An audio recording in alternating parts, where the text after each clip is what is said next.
whatever you playing on right now. You understand what I'm saying? We are all gamers. This is what brings us all together under one umbrella. You see what I'm saying? I'm only telling y'all this because this is something that I would do. I don't want to see anybody, information or their credit card get compromised or charges comes up weeks later, and then you sitting here, oh man, I had to pay my mortgage. That happened to me before. You see what I'm saying? Like back in 2011. I had all these freaking charges. Somebody bought something from another country. I'm like, how? What the heck? I had bills I had to pay. Mortgage coming out. You got all your car note, insurance, child support. You got all type of stuff coming out of your freaking bank account. And only to find some little bullcrap charges coming out of your bank account. How would that make you feel? You know how these banks are. They like to take their precious time and everything to dispute the charge.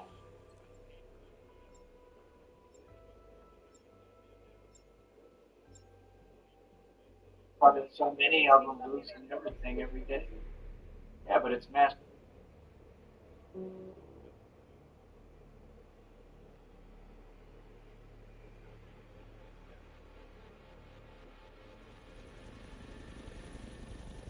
Security chief, the new arrivals. Could have used you sooner, but welcome just the same.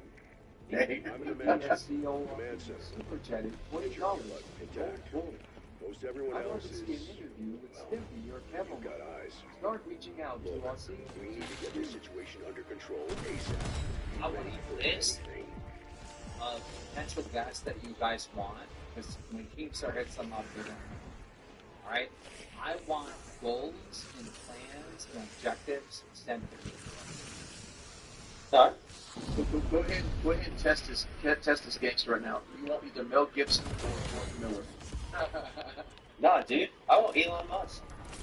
Well, he's South African. He's not Australian. Dude, I would take Mel Gibson. I love that. I can probably then Mel Gibson. Contact with 3 of our scientists in town trying to stop the outbreak. The other one, I don't recognize. Find them, bring them Just home. make sure he knows what not to say.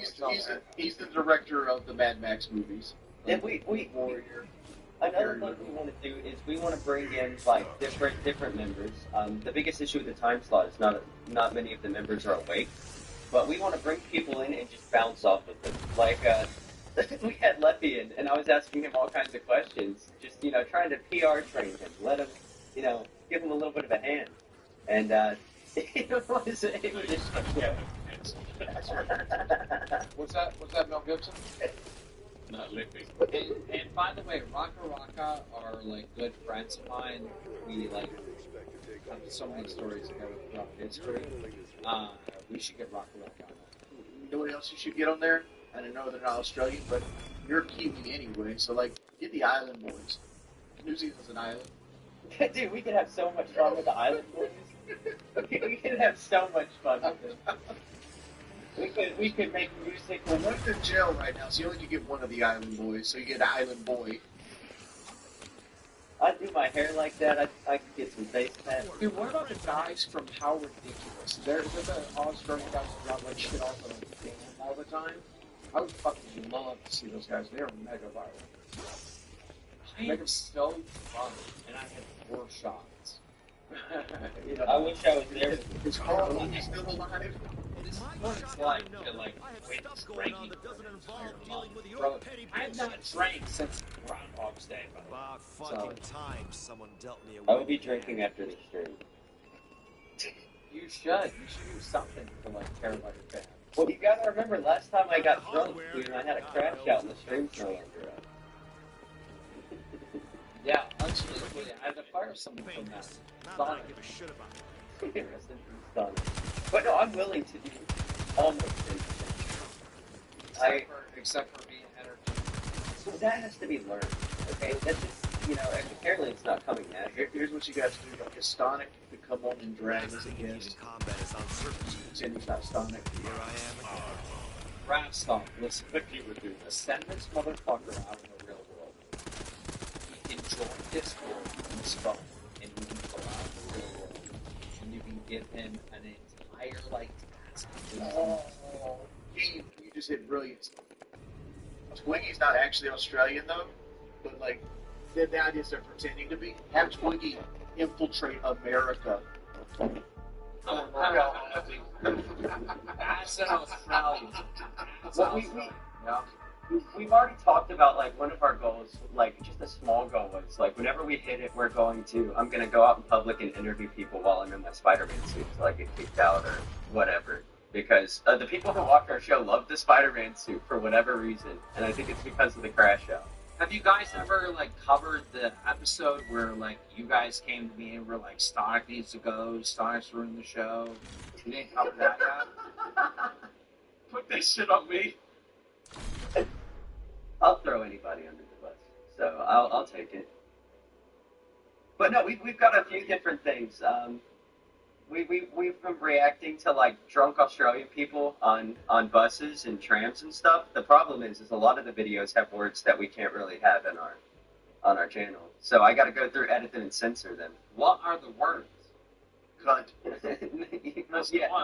No, I mean, well, you can say cunt. You can just only say it a limited amount of times. And for some reason, they're harder on Australian channels than American channels when it comes to that. But no, it gets bad. There's a bunch of slurs for like Aboriginals. I think the number one problem with Lolka Aussie is there's no females. Like Australian women are beautiful. Some of them live in the outback and it shows. Dude, Australian women are dead ass beautiful and they're all freaks. They're all freaks. They're all full service. You're never gonna meet an Australian woman that isn't full service. I love how confident he is about Full this. He's service. never been to Australia his whole time. Yeah, Yes, you've got to, I I agree. Yes, I but you've got to have. find.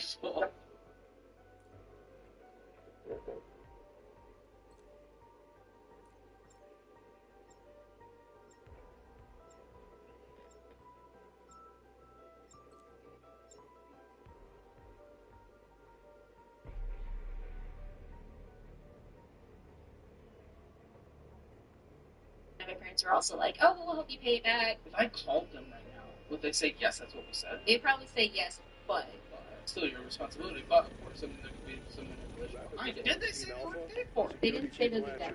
You're just trying to like you're bullshit. Barricaded the command center. Why'd you not pay this $200 that you owe? Keep doing it. See if there's anyone left. Why to is save. paying your bills not important to you as a person? Why'd you not pay this instead of? I If I pay, We're gonna go on a cruise next month, and so my dad paid for the ticket, but yeah, you can just pay me back. So that's why your dad paid for the ticket. That's why your dad paid for the ticket. That's too far in the future. So, Banner, welcome back to Financial Audit. We uploaded you on May 13th, 2024, so like 3 quarters later, just about, ish. But, yeah, a lot of people like your episode. They hated the lighting for your episode, as you saw in the intro to this. They did not like that little experiment. But, just to recap kind of what was happening last time, you were working a 12-month contract for work, and it's supposed to end in June. So, like, the next month, had nothing lined up. We're not receiving renewable contracts at the time. We went through a coding boot camp.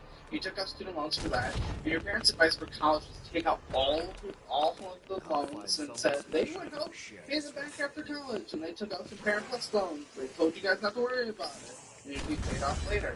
I asked if you've ever heard about Emergency Fund. You literally said no. And you talked about opening a business credit card because they were offering a promotion of $500 if you spend enough. And you thought it would be cool if your parents said they would help pay for that back. You put your groceries on a credit card because you don't have enough money, but you spent 7% of your spending on going out to eat. So, in miscellaneous, was over 14% of your spending. You said that 2023 was a bad year, so you decided to get an apartment, $1,700.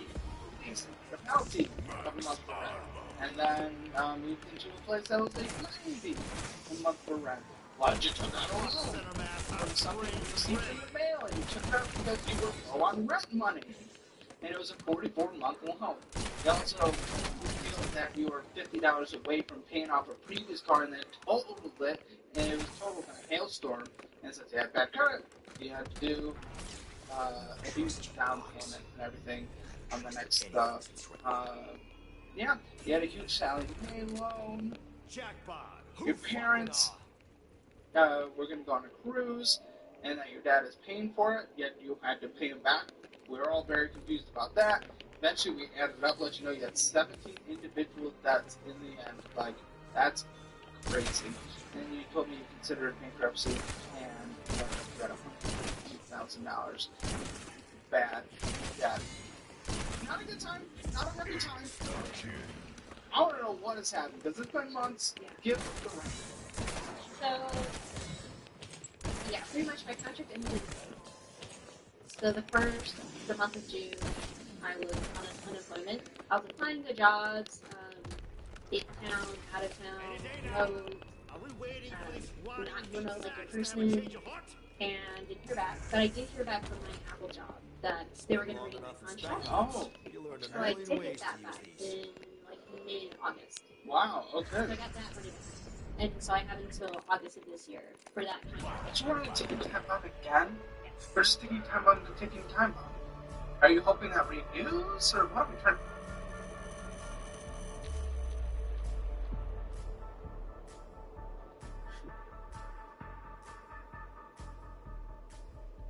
Second only to LCL. Like, my only really hope with that is, like, I dropped the water weight, and it's a substantial, like 6 pounds.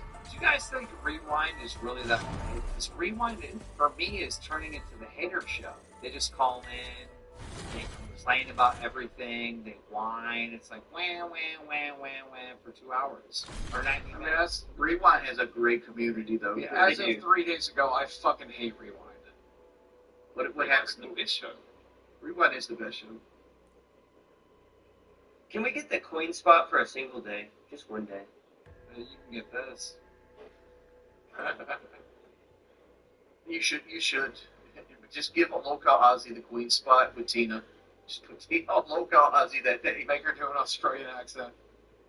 Tina would love it because she up that hour. She's up that hour. She would love it. No, I'm talking about like no, it's normal queen time, like 8 o'clock, but you have the Aussie guys with Tina, and they use the queen banner and everything. So like it doesn't really take from Tina's money because it's going to be the queen show. I'm in this weird dilemma where I still haven't talked to Becky, so I'm still trying. I don't know. Like, I don't really know what's happening between us. I think You should be happy. Didn't you say she texts you like 45 times a day?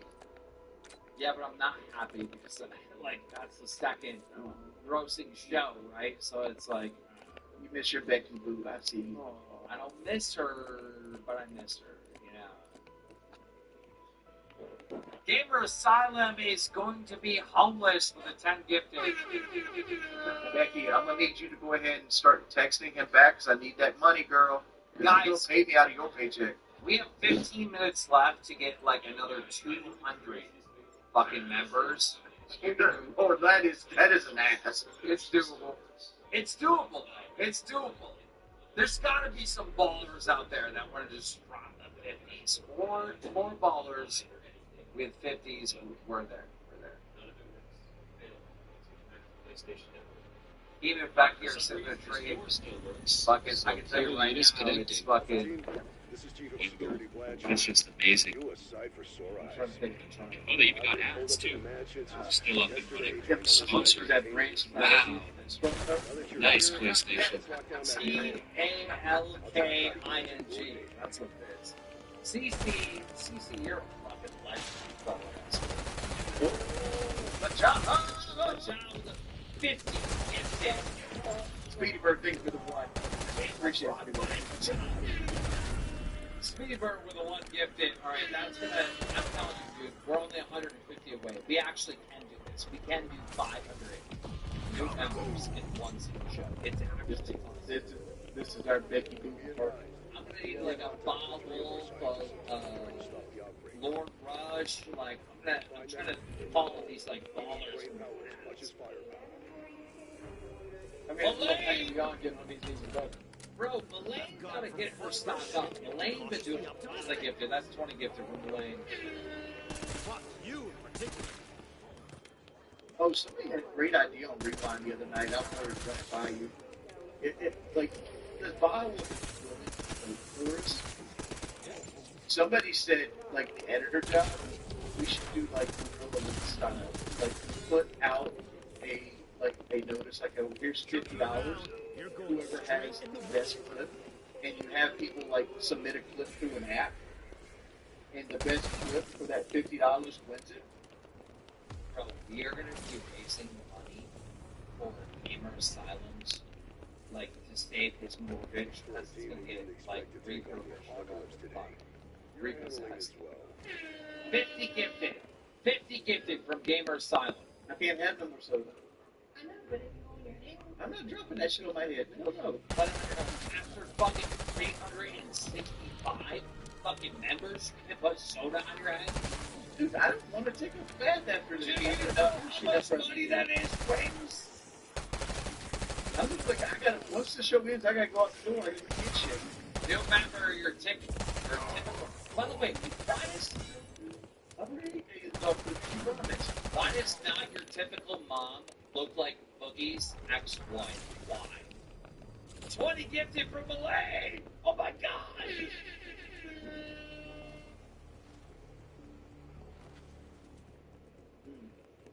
We're 100 away. We're literally 100 away. When this updates, 100 away.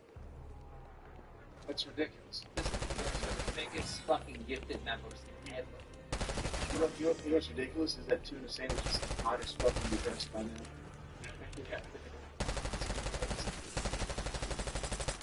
Yeah, if we reach our goal of 500 subs, I'll eat the rest of the sandwiches if you get 5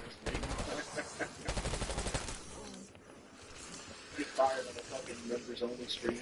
He will learn to read one day. He'll never write. It's like the perfect poison. Like, I'm gifted and smart in one way, smart in the most perfect.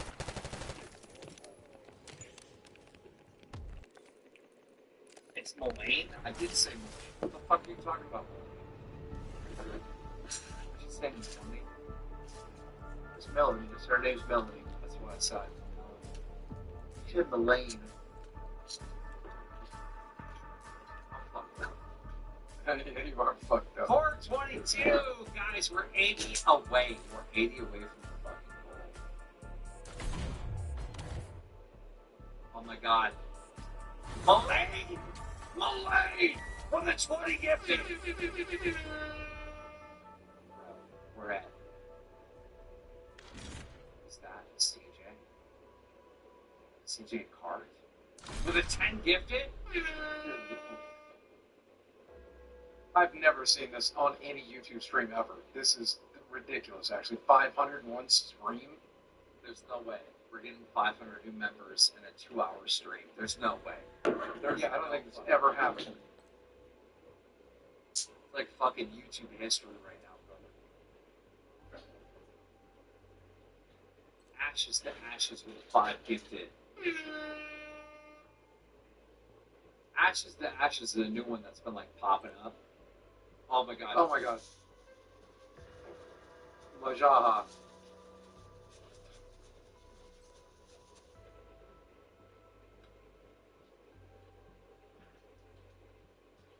Guys, I'm pretty sure we just hit 500 new fucking members. Let me go check. Let me go That's check. actually impossible. That's literally insane. That's like never, I'm telling you, that's never happened in YouTube history in a 2 hours. No, there's no way. There's fucking no way. Let me go to members right now.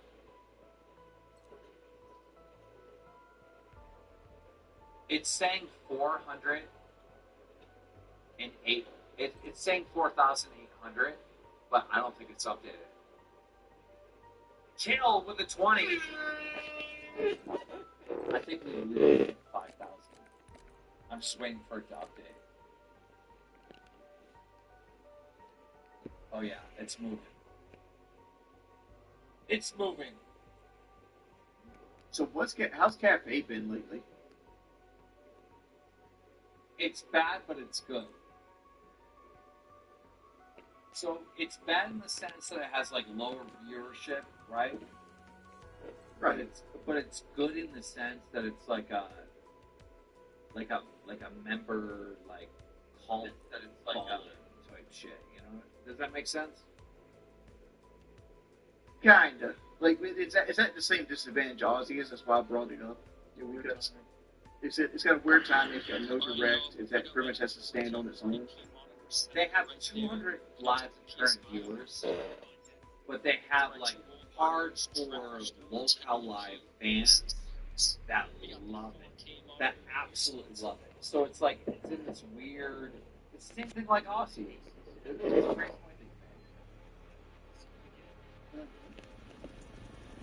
I've been known to make those. Liberty Falls. Great voice. Population? Well, Yeah. less than yesterday. Rarely. I've made a bunch of million years on YouTube. Come on, man. Hell, Billy was one gifted. You screwed that gifted. so do any threats. What millionaires have been made? Copy. FPS Russia. Nah. Woody's gamer tag.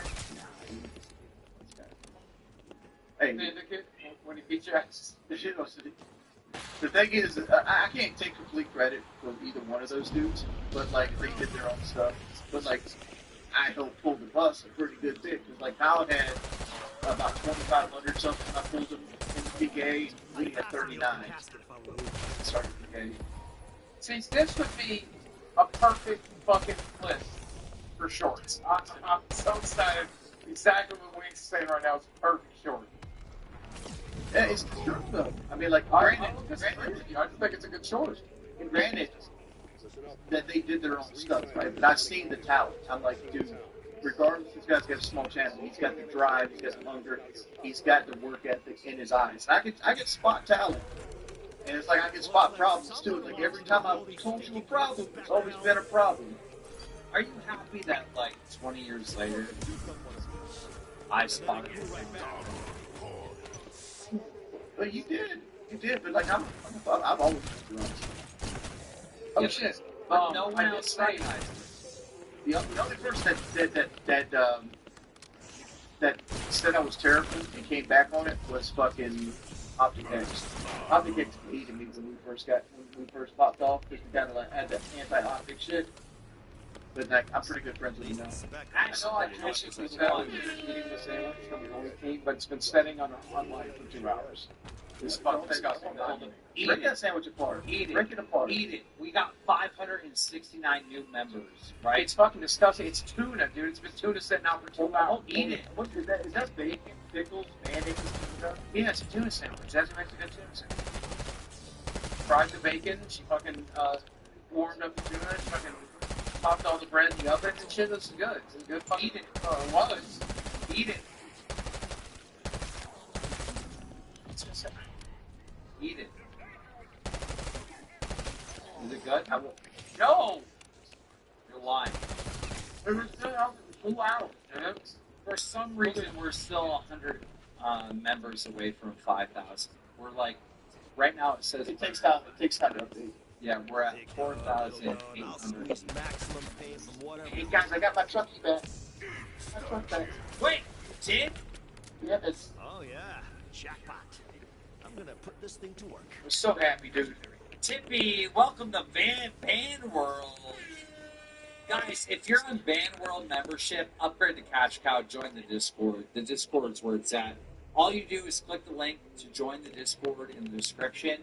As long as you're a Cash Cow or higher, and you link your YouTube channel to your Discord, it will verify that you are in fact a Cash Cow. Of all the channels for you on Discord, you'll be communicating with Lammy, Becky Boo, This better not be Tina, like Angelina Badushka dolls and give me a bunch of small Boogie, ones. Billy the Fridge, Wings Redemption. You're loving every bit of that, badass. What are you talking about?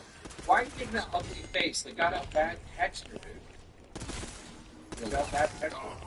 There's I'm wrong. I would tell you the truth. If I was enjoying it, I would do it just to rub in the Mel fucking face. Gibson super chatted $31.35. It's then easier to say my name now. Ha ha ha. Shout out Mel with a 50.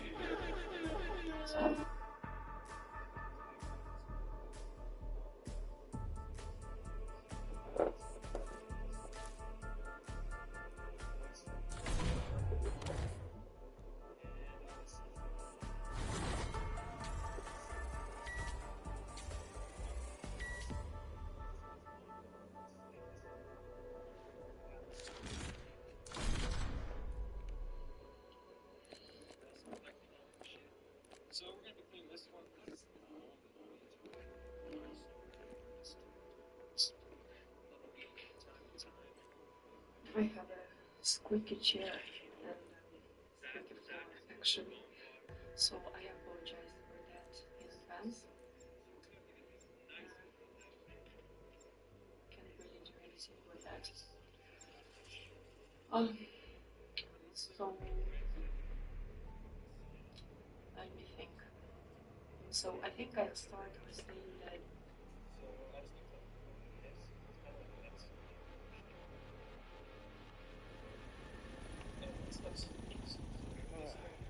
Alpha Team, this is Chief of Security Blanchard.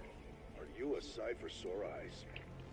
I've been holed up in the mansion since yesterday trying to organize a containment response. Tonight, we got some news. A federal judge issued an order temporarily blocking Elon Musk's Department of Government Efficiency, DOGE, from accessing the Treasury Department's payment system. Now, this comes after 19 attorneys general filed suit accusing the administration of breaking federal law on giving DOGE access to federal computer systems that include sensitive personal data. And another judge temporarily blocked the order plan to place more than 2,000 USAID workers. The plan gives to give overseas aid workers just 30 days after the government died. The judge claims it would have exposed workers and their families to unwarranted risk and spending. And those rulings from the bench adding hurdles to Trump's plans to slash government wasteful spending. But despite the block on actions to scale back USAID, crews have already taken down signage from the agency's DC headquarters. These guys just love it. Let's just talk about this, Charlie. From your, most of you guys are actually DC guys. I know you're a rural guy, but you're a DC guy in a lot of ways. You know what's going on. Just how absolutely explosive and revolutionary is what we have seen in the last. I was just talking about it a minute ago off camera. It's like you're 3 weeks in and we're going into our third week, and you literally can't walk away from your phone for 10 minutes because then you come back and there's some whole other thing that is going on that Trump's doing, and it's like, and these are all things that conservatives have sort of. I felt like this when I earned my jump win. Fantasized about. And then Trump is just like, and we all like 3 times in a day, like a Tuesday, we're going to shut down this, we're going to shut down this, we're going to shut down this. I do think it's interesting that you've got these legal challenges, and you really want to get involved in the particulars of how the executive branch wants to curtail spending and be a better guard of taxpayer dollars. I think it's a pretty short runway for justice on that. It's interesting from that legal angle that you're talking about, and do the courts want to get involved? On a more basic level, it's putting Democrats in a terrible position where they're like defending USAID and like transgender operas in foreign countries and like just all this crazy stuff they're uncovering. And there's more to come. I mean, they've only reached, DOGE has only reached 2 agencies. I've heard they just arrived at transportation. Who knows what they'll uncover there? So like every source there, but it's like one after and another, and we're just going to keep seeing it. And how do the Democrats defend it? Because it's not popular. So this is such an important point, and for the conservative movement, I started in talk radio in the 90s, producing Ollie North's radio show when Sean Hannity was taken off, when Rush Limbaugh was the king. Back to Rush Limbaugh's in the 90s, conservatives have been talking about overbloated bureaucratic government and how it does not serve the American people. And to Charlie's point, later, Trump said, I'm taking a wrecking ball to it. And it's actually happening. It's really remarkable. And what you're finding is that Democrats are making the actual transgender opera in Colombia or the PEI program in Serbia. They're really showing that they are addicted to the status quo. And the addiction to the status quo is this overbloated bureaucracy that is wasting American taxpayer dollars in places like USAID. I think it's more than addiction. I think their entire apparatus has been upheld by this. They have been funding media outlets. They have been funding, revolutions in other countries. We have been fighting all kinds of stuff that the American people never signed up for. And there are people that are profiting off of that. There are NGOs. There's a whole mediocre class of people who have been surviving off of the largesse of the American people through these shadowy networks within these agencies. And luckily, out of these agencies, we're also getting some whistleblowers to help us see it, not just all the stuff that the little engineers, the 20-year-olds, as they're calling them, are uncovering, but people within the agencies who have been disgusted with what they've seen and are coming forward. Here's somebody who was an employee at USAID on the Jesse Waters show and talked to also to the Fox Digital people as well. This is from an op-ed. He said how USAID went rogue and destroyed itself. The USAID went to Iran in 1961 to cover Soviet efforts to spread communism in the developing world, to transition former communist countries into U.S. allies, and respond to global disasters. For some time during the Clinton administration, USAID began to promote radical social agendas such as population control. Under President Barack Obama, LGBT and climate ideologies were added, and then President Joe Biden topped it off with transgenderism. Institutionally, its political culture would eventually skew far left, purged of conservatives and independent. And here is but just real quick, that's somebody who loves USAID, loves the work USAID does, but recognizes that it's completely and then a completely separate whistleblower went on Jesse last night and basically said the same thing. And again, these are the people that love the mission, but realize it's gone completely off the rails. I was elevated to acting deputy chief of staff of global health during COVID, and I immediately observed incredible delay, arrogance on the part of career bureaucrats who I thought and frankly threw at their necks. And instead of being appreciative that we avoided embarrassment, I was retaliated against. I had to sue them under the Whistleblower Protection Act, which was detailed in my op-ed, and then they proceeded to lodge 10 times more money. I should add, this was under the career bureaucrats. There were political appointees like our recent assistant administrator, Atul Gawande, who did a good job of streamlining bureaucracy, and that's where there are important programs that I'm concerned are going to be thrown out with a bureaucracy that has grown over 6 decades without enough accountability, or the efforts to reform are not successful. And so I hope that this can be an act of creative destruction, which is a good thing, instead of just total destruction, which would be the concern of all. Sounds like the American people, from what I'm hearing and feeling around the country, and I am in touch with a lot of people around the country, they're willing to take that gamble. They're willing to see some good stuff just ends up getting cut just to get rid of this whole violence. Yeah, and look, this is Democracy Watch. Mark, we've just got some news that we have been waiting for as we continue to see Trump's attacks against civil servants in the government. We're going to put a post from Blue Sky right here on the screen. Gwen Wilcox, the NLRB board member illegally fired by Trump, has filed a lawsuit contesting her removal. The suit tees up an explosive test case about the president's power over independent agencies. Now, currently, Trump is actually prohibited from firing members of independent agencies because they have removal protections. And this is part of a broader theme that we've been discussing, where career civil servants also have protections from being fired, and yet Trump is doing it anyway. So can you give us some indication of where we stand right now with regard to his ability to continue hollowing out all of these different agencies, whether it's folks like Gwen Wilcox, who has protections because she's part of an independent agency, or even these career civil servants who are being fired by Trump as well? Yeah, so I'm glad you raised that this is part of the pattern. First saw with the Inspector General. Remember, let's not forget, it feels like it was a year ago, right? But it was only a week or two ago that we saw 17 inspectors general fired on a Friday night, even though they are protected from being fired unless there's cause, and requiring Congress to get 30 days notice. Now, we all thought, well, of course, Congress will, of course, protect its prerogative. I mean, after all, Republican Chuck Grassley and other Republicans have insisted for years that these inspectors general are doing the Lord's work, and their work cannot be interfered with by the executive branch. That too. Crickets. Nothing. You got nothing, right? You got nothing from the Republicans. And we have not, I don't believe, seen a lawsuit from any of the inspectors general, although I would agree with that. But that has of illegal firing by Donald Trump of people who he is not entitled to fire.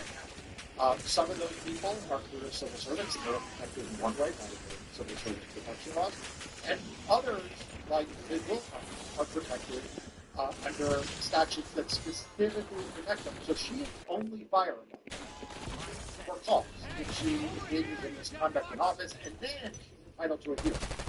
Suffice to say, there is no cause. Suffice to say, she was not given a hearing. And so this is a very, very important case, because it will not just deal with the question of this one board or this one member, but it will either give a green light or a red light. I suspect it'll be a red light against these kinds of illegal firings. One other fact. Isn't it interesting that the first group that fired were the people who were on the inside of the job? This is to prevent internal corruption. Right? That's what the second thing. Right? Why start instead of job and internal work? Well, maybe because, Elon Musk was on his way. People are like, 30 days later, it's okay. Now we're going to look.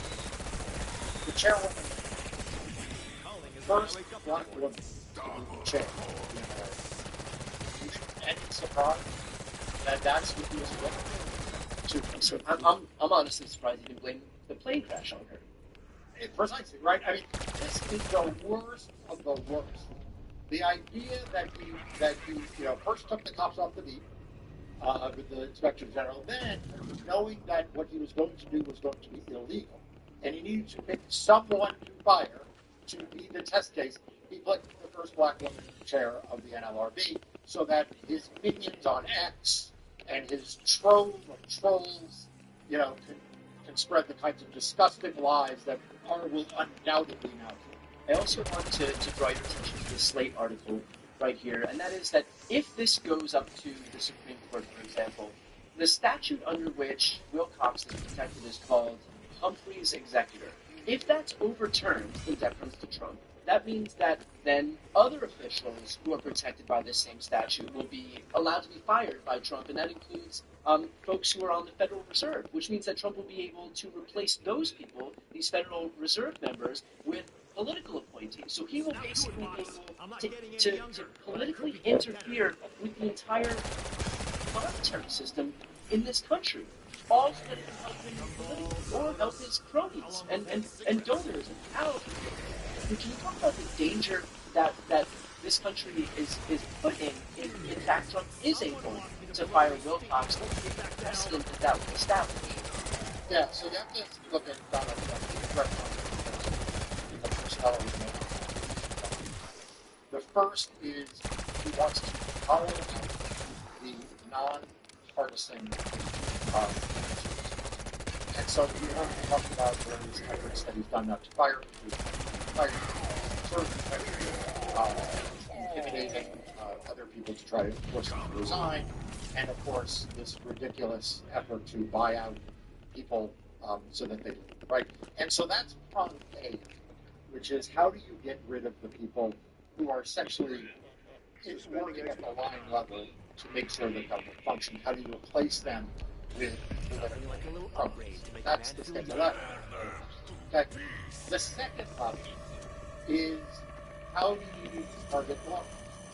How do you put some FBI agents to fight him, dispute and open up the ability to pay federal process? We'll talk about that. This is the third level. Because there is a slate of people, including, by the way, the FBI, right, was fixed 10-year terms. And I thought it was a big mistake that the former FBI director resigned. Like we talked about, that was exactly his fight, this issue that he resigned. And you have seen a number of people resign, but good for Ms. Wilcox for not resigning because there is this slate of people, whether it's the Federal Reserve, whether it's the NLRB, whether it's the Federal Election Commission, which oversees the way campaigns operate.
response, Team Alpha. Security Chief Blanchard. How copy? I've barricaded the command center. Got a little dinged up. I'll live. See if there's anyone left to save. Body cam's live. I'll keep eyes on. Sending friends.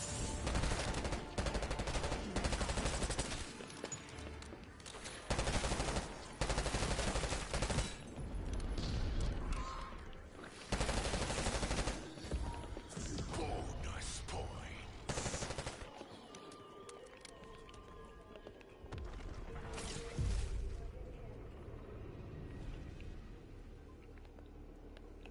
Listen up. We've got 3 scientists unaccounted for.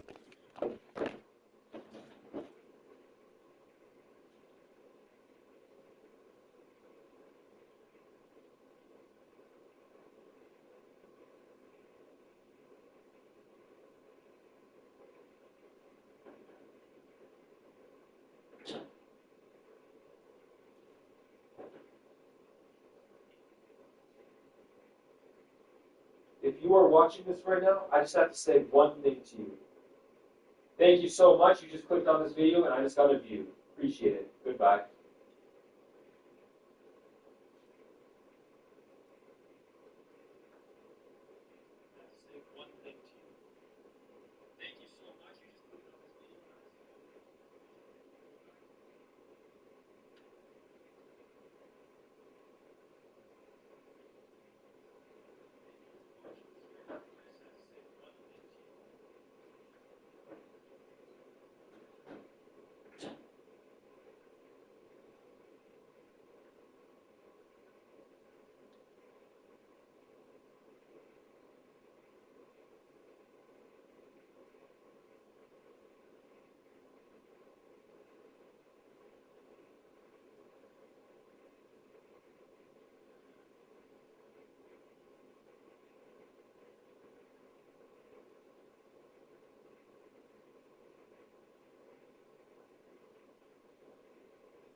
I've been bald for 22 years of my life, and I actually didn't draw on my first pair of eyebrows until my junior year of high school, but I did start getting into makeup literally my 7th and 8th grade year. My first eyeshadow palette was the Naked 2 palette by Urban Decay, and my first eyeliner was the Revlon Skinny Liquid Eyeliner.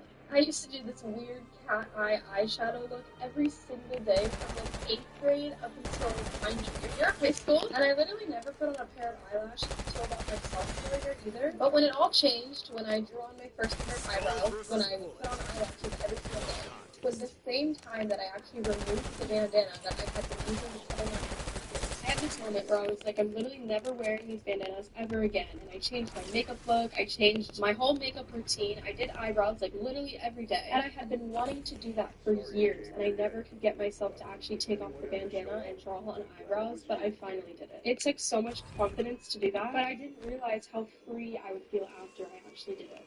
I've been bald for 22 years of my life, and I actually didn't draw on my first pair of eyebrows until my junior year of high school, but I did start getting into makeup literally my 7th. Don't tease me, Box. Just cough it up.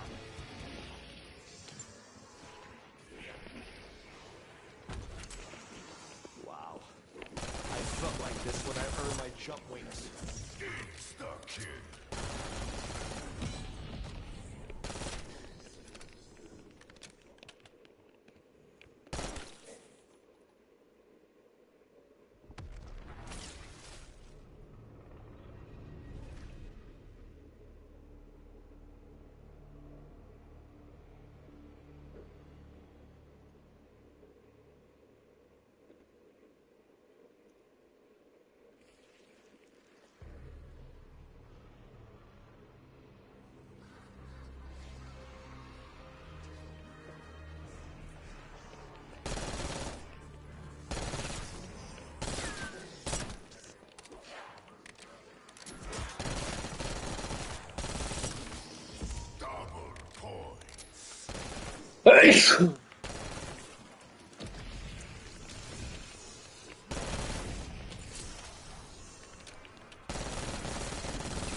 If you threaten me with a good time, you damn well better deliver.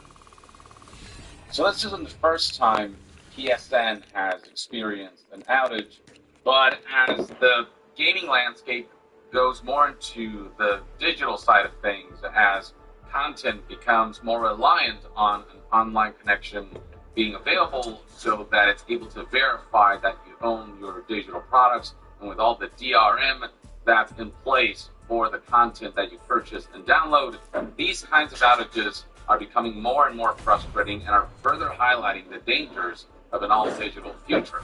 So those issues, at least as of the recording of this video, it's still going on, and it's been going on for a while. It all started on February 7th, 2025 at around 2, 3-ish p.m., and then we saw reports of outages peak at around 3:37 p.m. on February 7th, 2025, 3:37 p.m. Pacific. And you can see right here, reports of outages have continued throughout the day. As of right now, it's been roughly 18 hours since PSN has been down, and the Ask PlayStation Twitter page, which is where you go for updates on things going on in terms of server outages and whatnot, they've not been particularly helpful. All they've tweeted is, "We're aware some users might be currently experiencing issues with PSN. For more details, go to status.playstation.com. But there are no updates as to what the cause of this outage is, if we should be concerned about a potential hack or user data breach." It also rubs me the wrong way that they're kind of downplaying how bad this is by saying that some users might be currently experiencing issues with PSN, when it's practically everyone across the board. And the fact that people aren't able to access their games, not just online titles, but also offline single-player ones, is all causing a lot of frustration and a lot of outrage. This is a wide-reaching enough outage that account management, social features, the PlayStation Store, and much more, all the stuff that's reliant on any sort of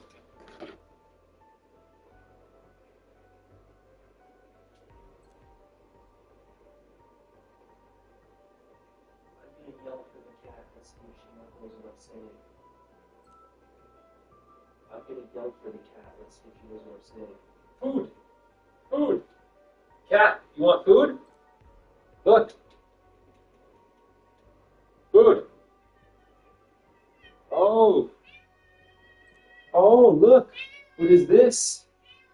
You want some of this? You want some of that? Try that out. Oh, look. Try that. Oh, see? What did I tell you? I told you, food.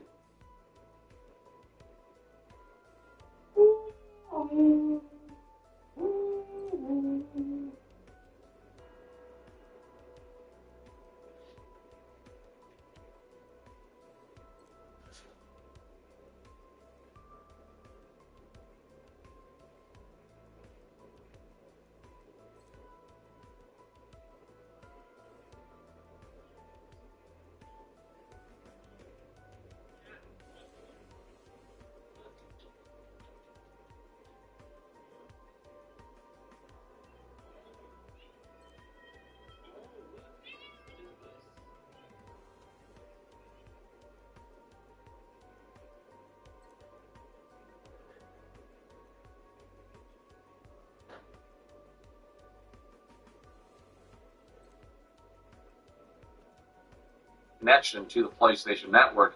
All that is offline, making the PlayStation 5 just a glorified paperweight currently. And frustrations are far-reaching, especially when people get this error message as they try to access single-player games like Metaphor Fantazio, where they get error messages like, can't use this content, can't connect to the server to verify your license, wait a while, and then try again. And then it says right here, if you enable console sharing and offline play on this PS5, you can use content even when the server isn't available. Others have been keen to highlight that this is in game sharing mode. If your account is a primary account on another console, you need to be online on this console to play the game. You won't have this problem if you don't game share or have a physical copy. And then on the other hand, you've got folks who apparently do have their PlayStation 5 set to primary and don't have any sort of game sharing enabled and don't have anyone else using the PS5. They still have the same problem of not being able to play their single-player type. We have already got people making fun of this whole situation, with folks highlighting how the motto of PlayStation is play has no limits, and yet right here we have the greatest limit a game console could have, which is not allowing you to play your game. And this is what we're headed towards. This is what an all-digital future...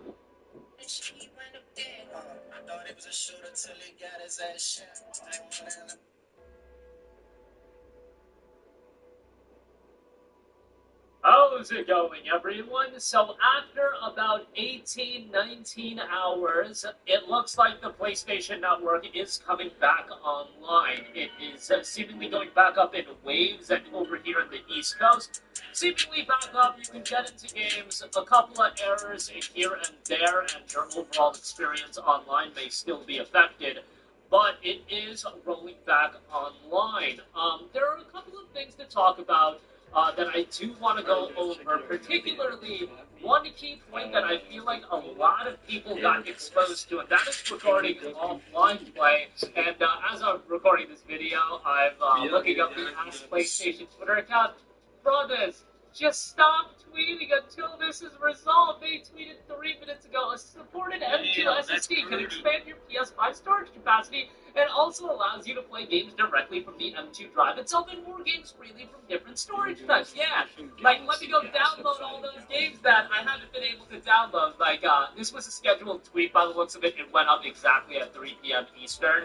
But Ask PlayStation, you're just going to get eviscerated. Like, I feel like you can unschedule your tweets, but that is a bit comical. But it is rolling back online now. You should be able to go online, get Monster Wilds downloaded, play the beta for the time that you have left, and now this is the most significant outage that the PlayStation Network has had since 2011, and that was obviously the PSN Apocalypse, where they did the Welcome Back program, gave out 2 free games. They're not going to be giving out anything for free. I don't think so. PSN doesn't have the respect for any of us, or PlayStation doesn't have the respect for any of their consumers. They'll up the price of PlayStation Plus by the end of the year. I'll throw that out there right now. They ain't giving anybody anything. I would be pleasantly surprised if they do. I feel like by the end of the year, they're upping the price of PS Plus. That's what I'm expecting. But nevertheless, this is the second time that a notable outage has happened in the last 6 months. That's why I feel like it is so relevant to talk about. And on top of that, PlayStation's transparency as far as what was going on is absolutely abysmal. It's not just in a vacuum, this situation. Again, this happened 6 months ago. And what about in the future? What if something in the future happens? This is the respect that they have for their consumer. They should at least put out statements really quickly by the hour, I would say. Like, bro, people paid money for PlayStation Plus. It would be one thing if PS Plus was free. It is not.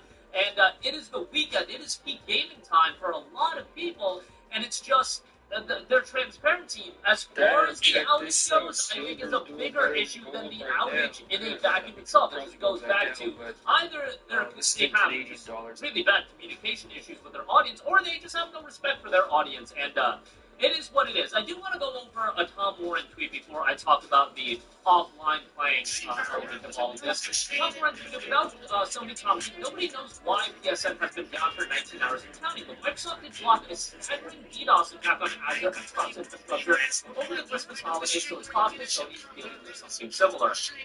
Doubt, like, at this point, it definitely was not scheduled maintenance. Scheduled maintenance would not leave PSN down for 19 hours, and Sony's deep scheduled maintenance is usually done at a time like 3 a.m. Eastern, so like most people would not be gaming at that time. You're talking about it kicking off at 8 o'clock, going, or no, it was a little bit before that, like 7 o'clock Eastern, 6:30 Eastern, around that time, going into the morning and afternoon of Saturday. I would say that stretch of time is probably peak gaming time for most people. You're off of work. I get it. Some people have social lives. We don't around these parts. We don't condone social lives. We condone gaming time. And most people, or a lot of people, come back from work trying to play their games. Why would you schedule maintenance during peak gaming hours? It was probably some sort of attack.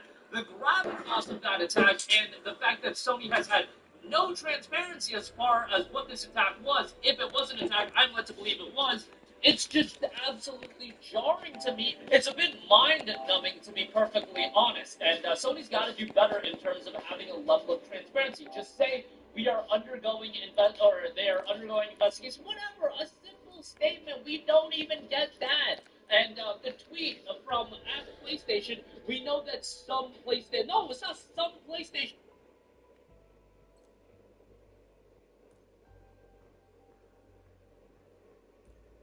Thank you to all my true fans and all the people that actually watch my stuff and they keep up with me and all the people that actually watch my stuff. Well, guys, Hawk 2. spit on that. Hawk 2, spit on his penis. Hawk 2, eject saliva from your mouth onto a male's genital region. These are all things that mean the same thing.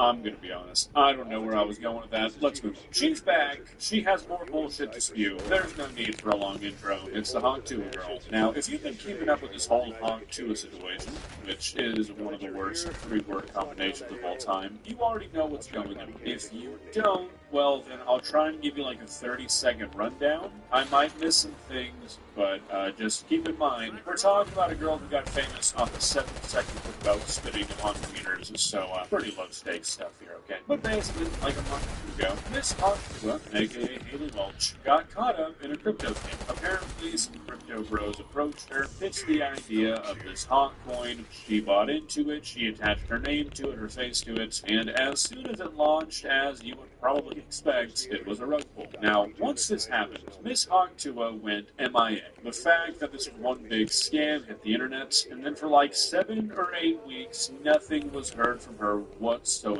That was until today, or yesterday, when you're watching this, when a, quote, leaked segment from her podcast made it to Twitter, where she talks about her side of the story, which honestly seems to pretty much line up with what I thought from the beginning, which is that she was kind of tricked into doing this, and that she genuinely just did not know any better. The people who organize these scams, it's pretty common for them to approach somebody that they think won't really have any idea of what's going on. That way they have a willing party who's the face of this coin, who's also going to help this coin get recognition. Now, as we've talked about in the past, that doesn't necessarily fully excuse this. There should have been some independent research. There should have definitely been at least a too good to be true moments, but I mean, a victim of a scam is a victim of a scam, and a victim of a scam seems to be a better descriptor of Miss Hawk 2 than a scammer. Now, of course, that's just my opinion, but I mean, all the evidence we have does seem to sort of point towards that likely being the truth. As we've talked about before, the average person does not know what a crypto scam is. I'd honestly say that the only thing the average person knows about crypto is that Bitcoin used to be really cheap, and now it's really expensive.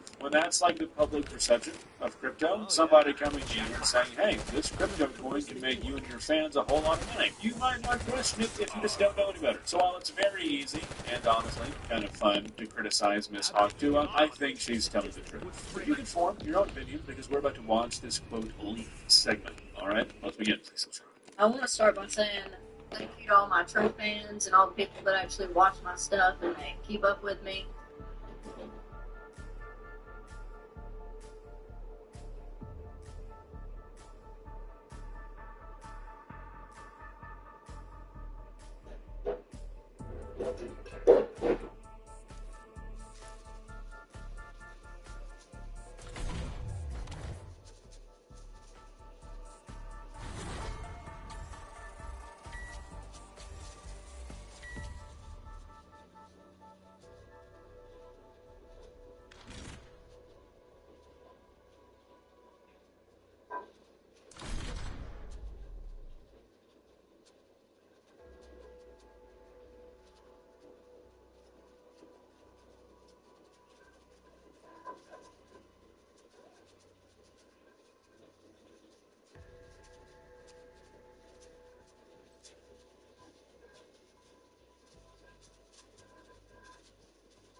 because I got chicky. Scoop it up.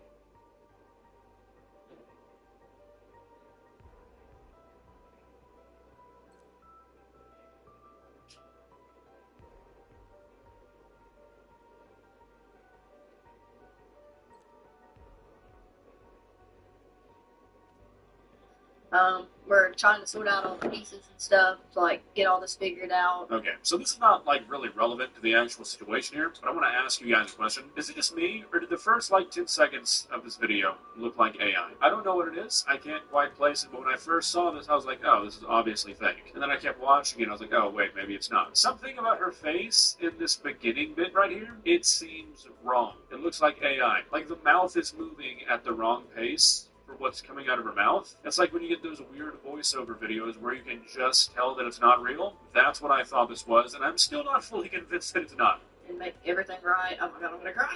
Don't cry. Don't cry. Don't cry. Everything's gonna be good.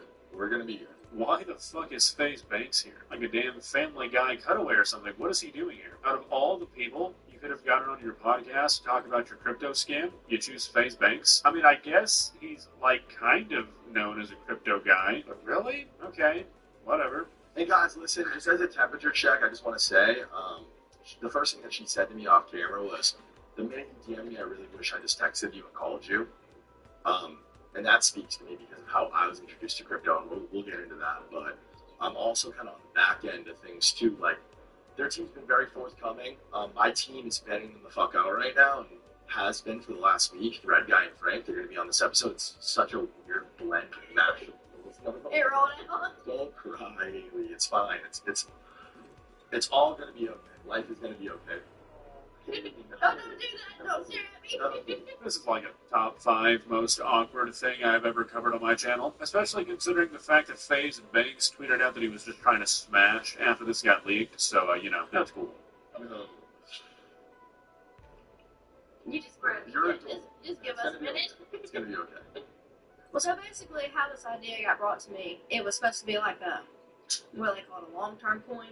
And the guy that ran the account, he was like, oh, we're going to change, like, the way everybody thinks of crypto. Crypto's going to be a good place. And I feel really bad for all the people that got affected by it, and it just didn't go the way I planned. Okay, so, like, obviously this is a pretty easy cop-out. Like, if I pulled a crypto scam, which I don't know if I'm big enough for that yet, I'll let you guys know. Maybe it'll happen in the next 6 months or so. But, I mean, this is what I would say, too. Oh, I didn't know any better. They tricked me. I got scammed. It wasn't you guys. But, I don't know. For some reason, I just believe it. It just seems like this is what happened. I don't know if there's enough evidence or information out there right now to definitively say what actually happens, but this just seems like the truth.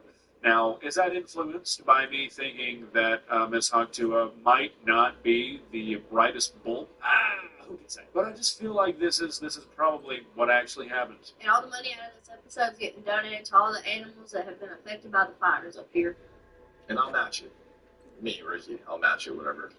Okay. I mean, I guess that's a kind gesture, but here's a crazy thought. Maybe give it back to the people who got scammed. No? Okay. I mean, that would be my first idea, but, you know, okay. I guess I can't really complain about, like, a donation to animals, but I don't know. This seems kind of misplaced. It's really, really important for me to make sure that we address everything, get through all of exactly what happened. I think that it's really, really important at this point to be totally transparent about everything that happened with you and your partners and this launch and in crypto, and what makes this bad and what makes what Iggy Azalea is doing maybe even good, and what makes Trump's doing different, right? I want to get through all that. Guys, I swear I learn something new every day doing this job. Iggy Azalea is doing a crypto scam. Who the fuck is buying the Iggy Azalea coin? Like the Iggy Azalea who wrote Fancy? Honestly, 5 minutes ago, I could not have told you if she was even alive or not. Who is following Iggy Azalea close enough to buy the...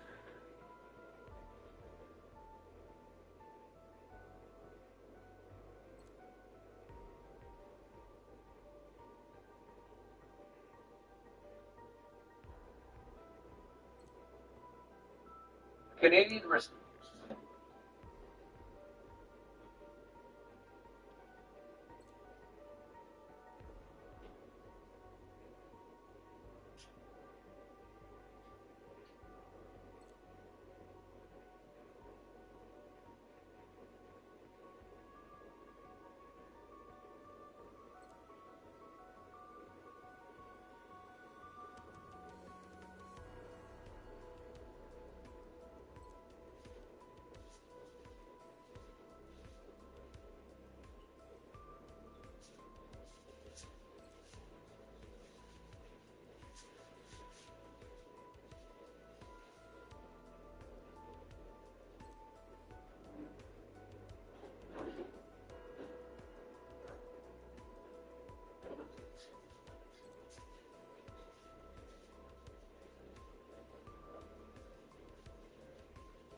Chicky, yeah, I got some chicky. Ooh, ooh, ooh, ooh.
Recession is coming, and the warning signs are possible to ignore. Housing prices are out of control, and mortgage rates are unpredictable. And the government is burning through cash at a staggering rate, spending 61% of the entire economy just to keep things running. Now there is a new threat, massive U.S. tariffs that could cripple Canada's biggest industries, pushing their economy into the brink. Here's the kicker. While this could be a disaster for Canadian homeowners, intelligent investors are already making it. This is the exact same thing we did in 2008. People are shifting their money into U.S. real estate and locking in much better tax incentives, lower prices, and long-term financial stability. In this video, we're going to break down exactly what is happening, how bad it can get, and most importantly, how you can capitalize on this before it's too late. So, Ken, you were raising money in Canada in 2008 during the global financial crisis, and how were you doing that, and how could that be related to what's going on today?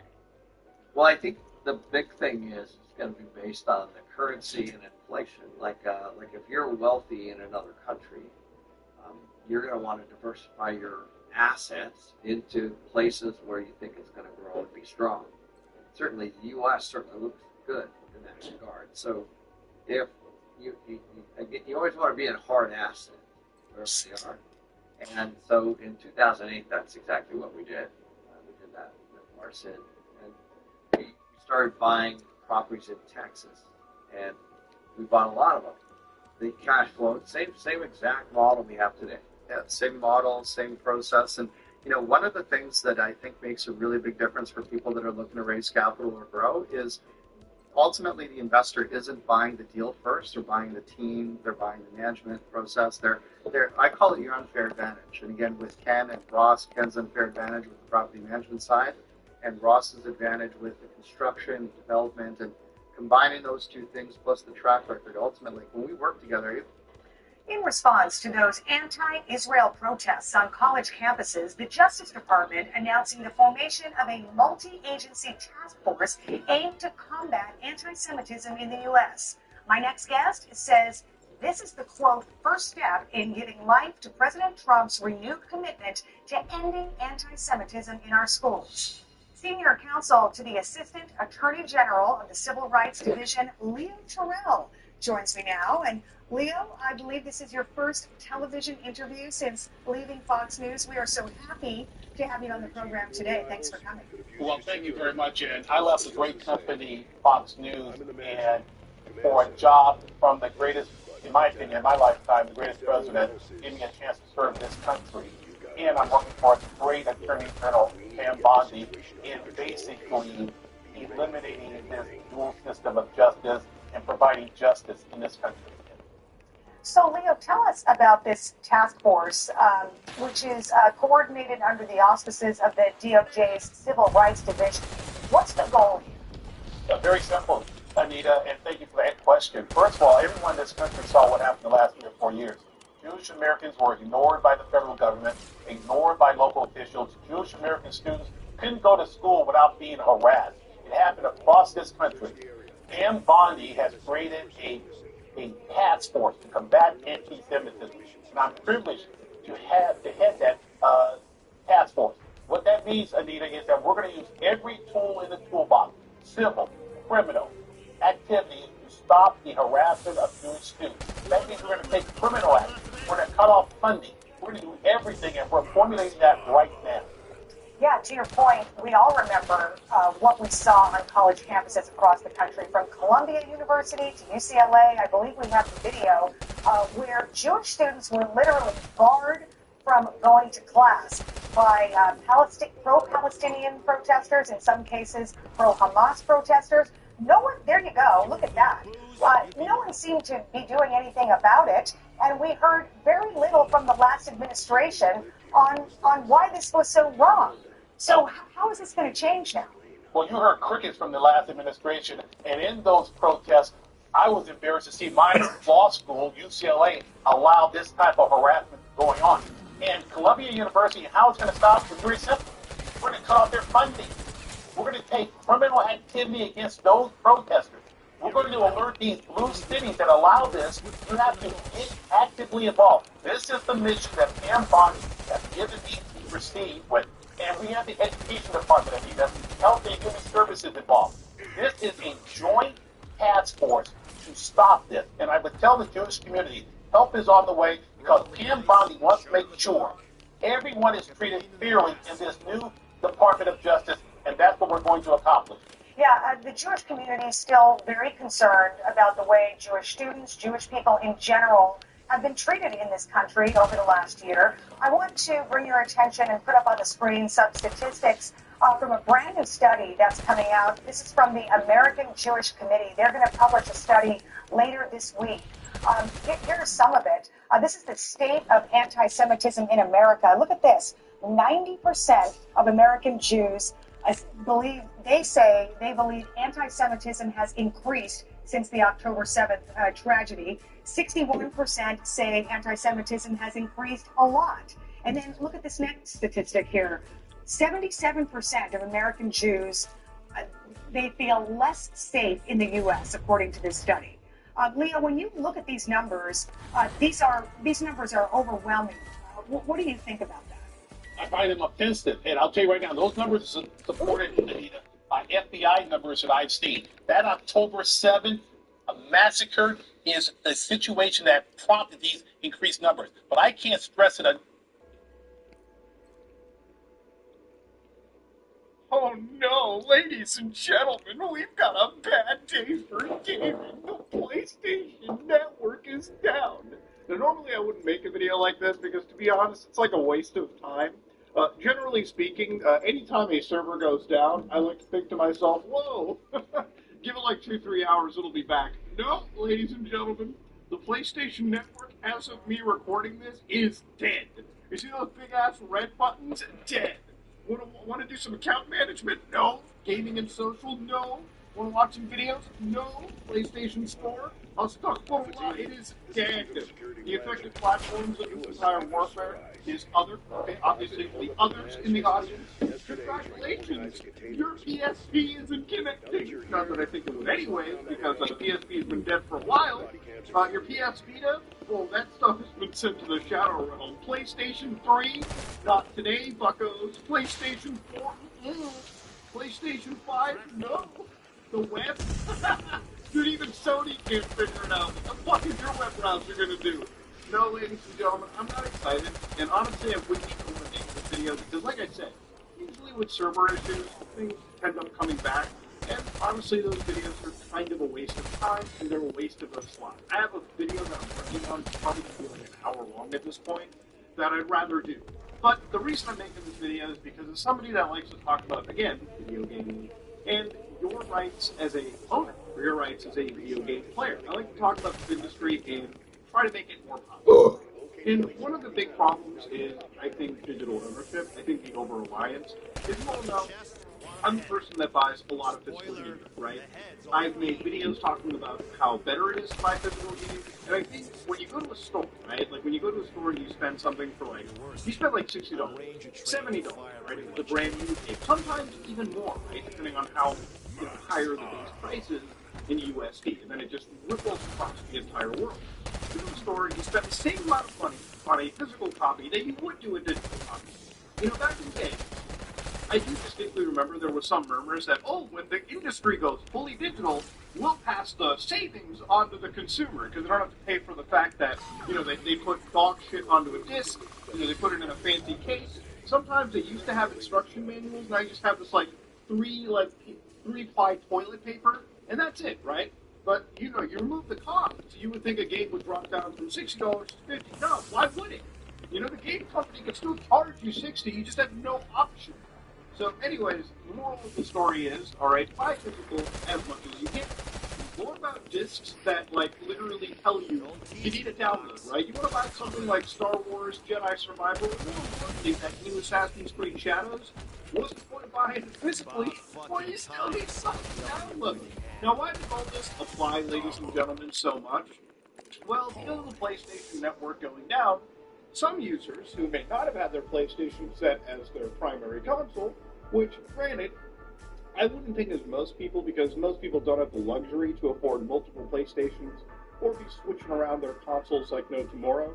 But a good friend of the channel, MVG, Modern Vintage Gamer, awesome guy, check out his stuff if you can. If you love retro systems, and of course, hacking said systems, you're showing him try to play Kingdom Come Deliverance 2, a purely single-player game, right? In fact, so single-player, I don't even think it touches the internet unless it's for, analytics. Play has no limits, mind you. Can't use this content, can't connect to the server to verify your license. Wait a while, and then try again. Like I said, this is not the biggest issue in the world. Now, I have my PlayStation active, and obviously for games like Grand Theft Auto 5, that I do actually own digitally on the actual PlayStation storefront, do just fire up with no problem. Obviously, I can't connect to Grand Theft Auto.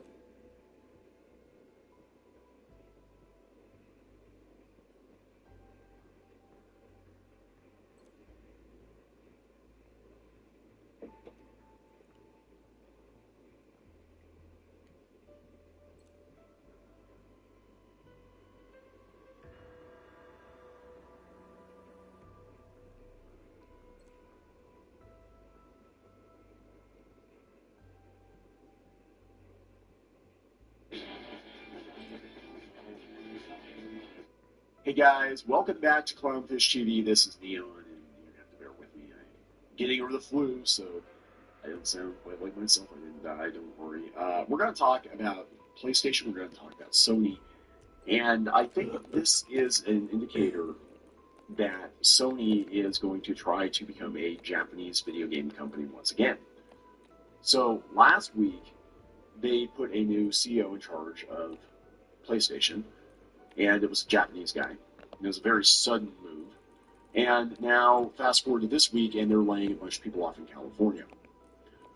Now, what do I think is going on? Well, I think Sony is trying to save its ass, is what I think is going on. I think they had massive failure after failure with Western-developed titles. I think Concord might have actually been the straw that broke the camel's back. It reportedly cost, $400 million or something. I think Colin Moriarty did a podcast about that.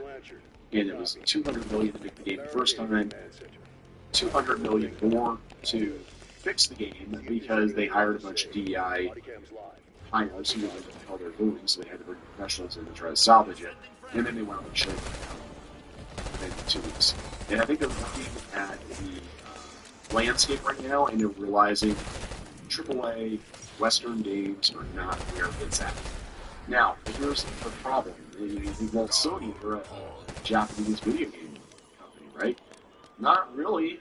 In fact, the PlayStation brand is pretty badly damaged in Japan.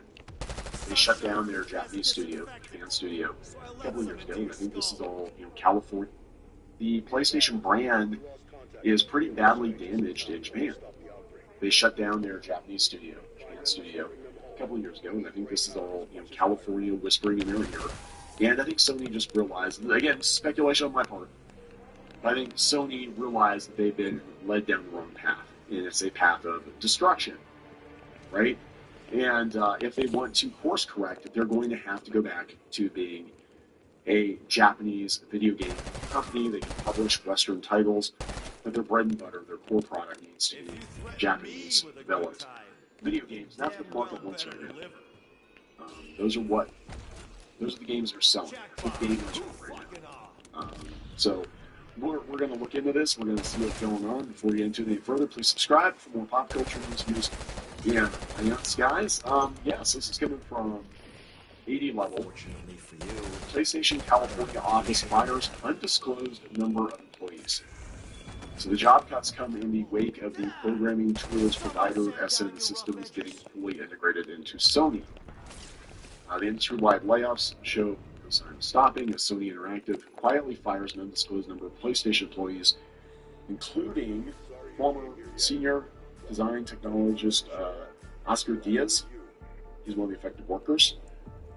He said that most of my team was just laid off from PlayStation. It was a dream to get to work with Sony on the platform I've grown up playing since the PS1 and contribute to the PS5, Portal, PSVR 2, PS App, and future consoles. If you know anyone who needs an engineer experience, native console UI, feel free to reach out. And good luck finding a job in this market. I think that a lot of these Japanese companies, a lot of these game developers are going to be very reluctant to hire a lot of Western developers at this point. It's a hunch I have. It's a feeling I have. And I think after, Assassin's Creed comes and goes too, it's going to be even more obvious that, we really got to course correct here. And that's Ubisoft. But just industry-wide, they have to course correct. So it's first spotted on Reddit by user Ice Popsicle Dragon. Diaz's post across social media pages revealed that he and the majority of his team were laid off from PlayStation with no reason provided for the job cuts. Well, I think it's a new CEO, and we talked about this last week. I said it feels like they're going to try to de-Westernize PlayStation, which is becoming a California brand, and they basically just let their Japanese audience kind of twist. The last couple of years, they didn't care. It was all about Western games, a Western audience, and not just a Western audience, a very woke Western audience, and all that's over. It's over. People are done with it, and they know it. They know where things are going. And the next phase is let's just go back to making games. Go back to making games. Just fun games, right? Because a lot of Western games, I kind of feel like games are interactive movies. Alright, so as always, the studio's refusal to explain when its action fuels. As always, a studio's refusal to explain its actions fuels speculation, with the community now theorizing why these particular layoffs have taken place. The most likely explanation appears to be the recently announced full integration of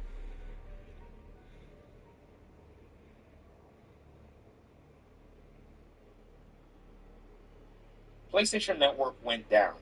I did not care to make a video about it. What do I care? I'm over here playing Mortal Kombat. The only thing I could remember is I didn't see PlayStation players on crossplay. Now, when I looked, you guys were messaging me and all the above. Oh, I guess it turned down. I guess they're going to get it back up. So apparently there was a breach, all of this stuff, but believe you me, ladies and gentlemen, that's not the issue. The issue here is that you guys saw my video. I read just half of what I could have Jez's article yesterday. He basically comes back and turns it around and says, wake-up call from Microsoft/Xbox. I could not believe my eyes. He said, PSN being down should probably be a wake-up call from Microsoft/Xbox about how much money you can potentially lose if you rely on others' ecosystems to provide your access to customers.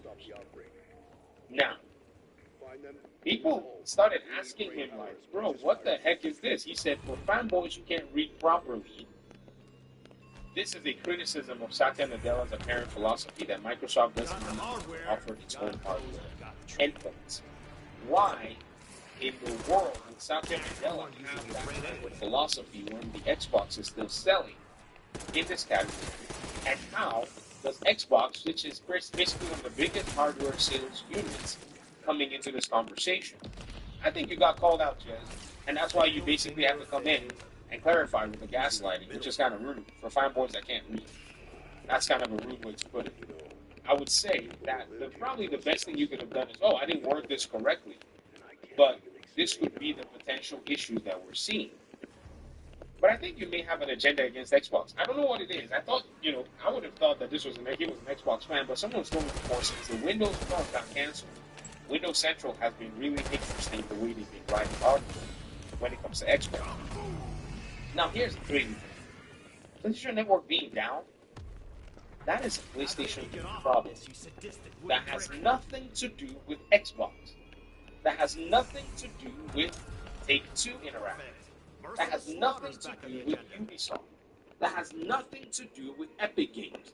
That has nothing to do with EA. It has nothing to do with anybody who is selling or who has players playing some of the biggest games on the PlayStation platform. It is all PlayStation's responsibility to ensure that their services are available for the companies and the gamers who have all played both of a game that needs online requirements on their platform. Xbox should never even have come into the entire conversation by any stretch, because what this does is it now has somewhat taken some of the required criticism that PlayStation should be getting and is now focusing it on Xbox.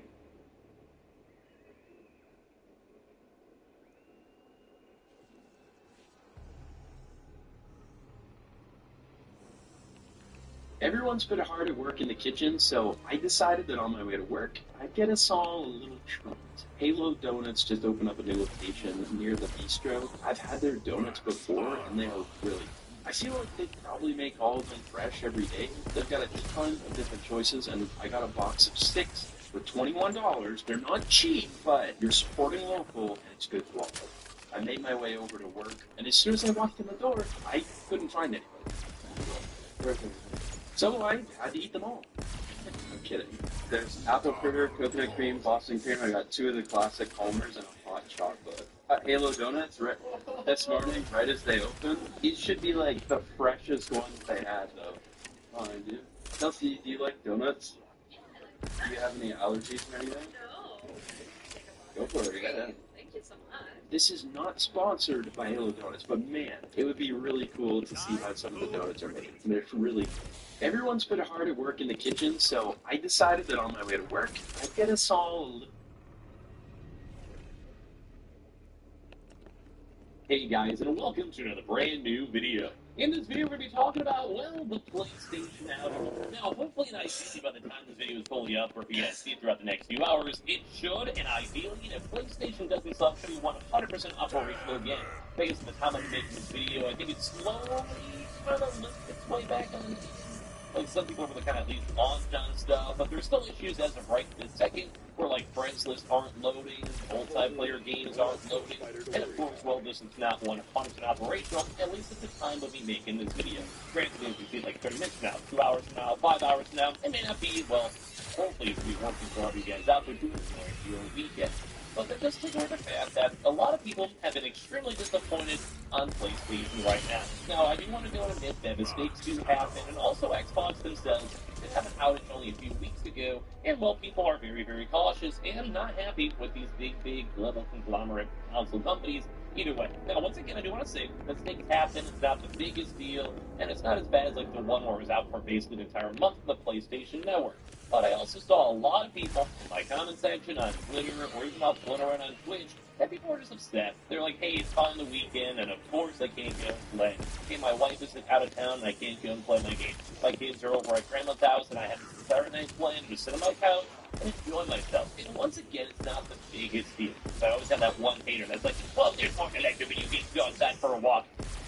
I live in Chicago, it is cold, and it sucks outside. But granted, I was just playing some Marvel Rivals last night. Anyway, that's not the biggest deal for me up on PC. But either way, when it comes to PlayStation being down, people are not happy, and people are still currently not happy, at least at the time of me making this video.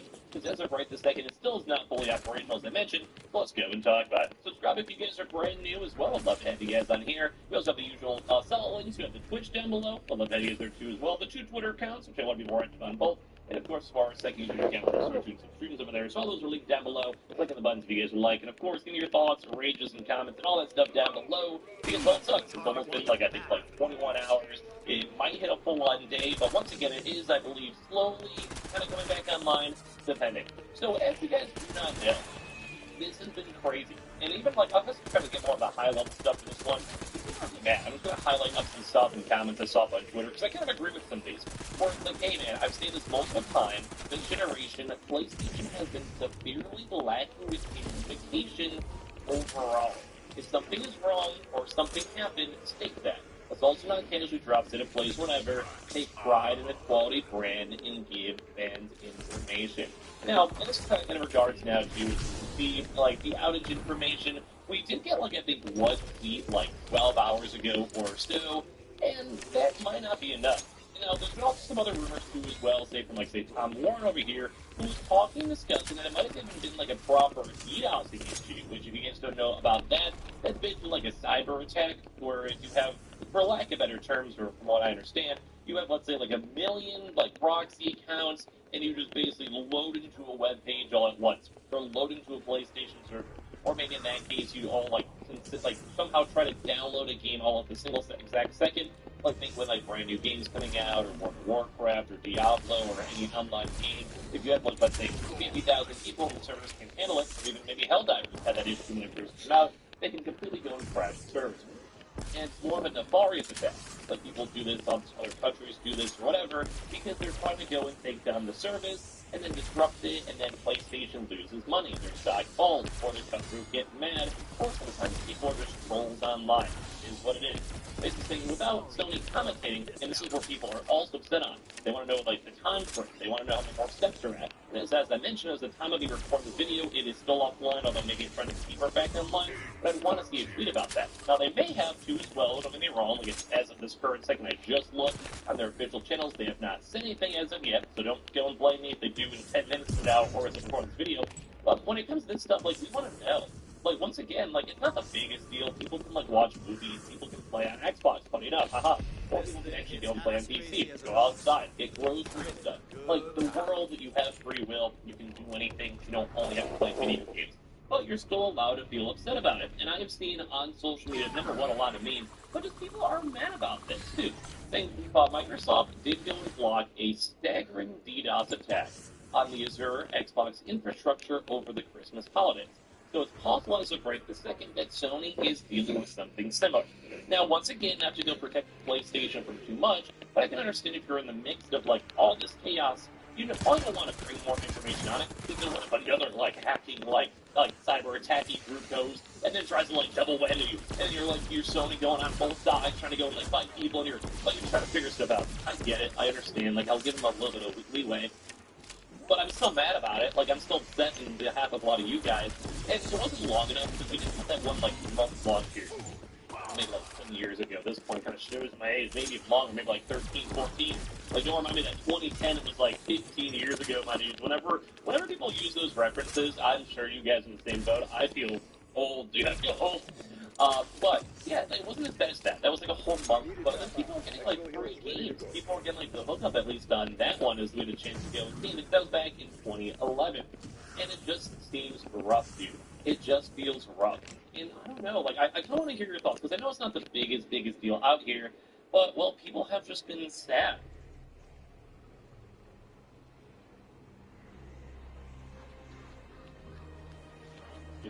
Are you prepared to stand here all night if we decide to stay? I guess so. All right, well, you just stay right there. Just stay. Why are you letting us go to that desk like we were able to do last year? He's not a U.S. employee. This is what the problem is.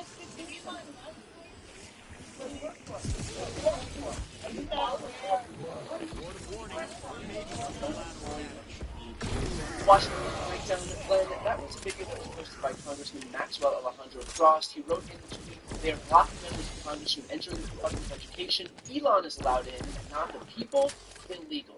Can you speak on the legality of what we're seeing right here? Yeah, Brian, as I watched that clip, it's clearly outrageous. It's contemptible. The question of whether it's illegal is another question. You know, when we see members of Congress who are being denied access to public buildings, federal government buildings, the Department of Education, you know, it strikes us as wrong. But I think, in fairness, we need to talk about what security at federal government office buildings looks like. And, you know, I was inside government, the federal government for decades, so I'm pretty familiar with the security procedures and the security forces. Now, first of all, you're going to have a different kind of security at, for example, the Pentagon than you might have at, you know, HHS or the Department of Education. But generally, here's what security looks like in federal government buildings in Washington, D.C.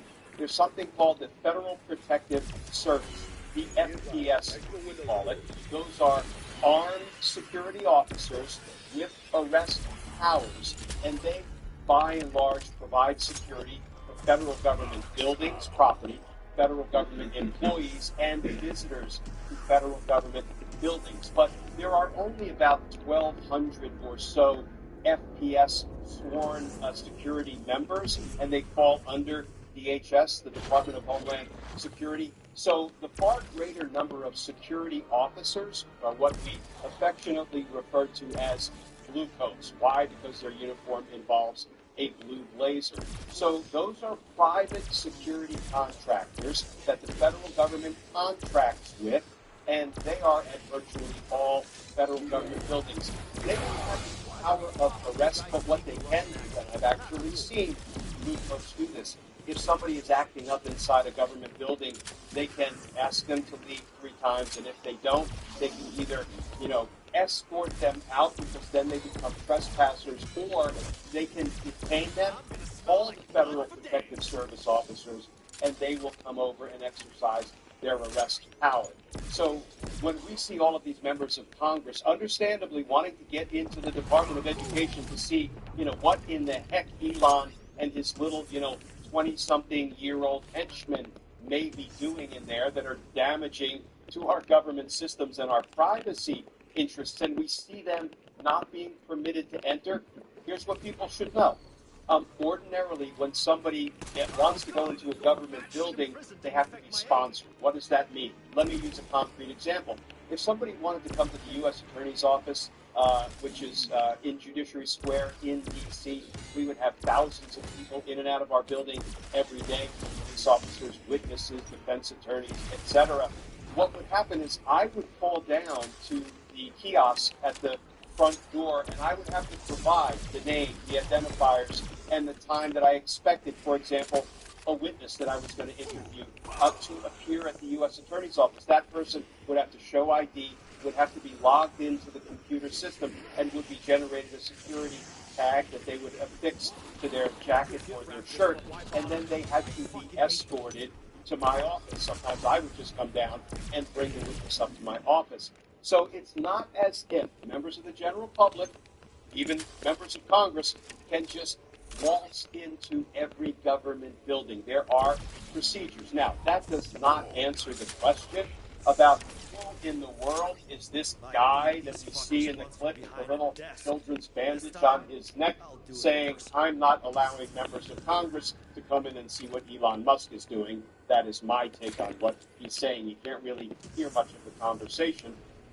So there are a lot of unanswered questions, and the optics are terrible that members of Congress are not being permitted in, and Elon Musk and his, little staff of computer people are permitted in. It looks bad.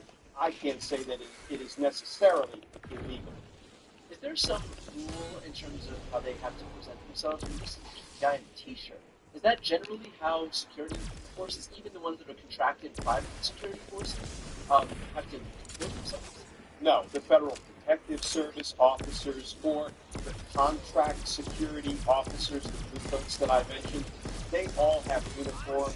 They are all clearly working in a security capacity.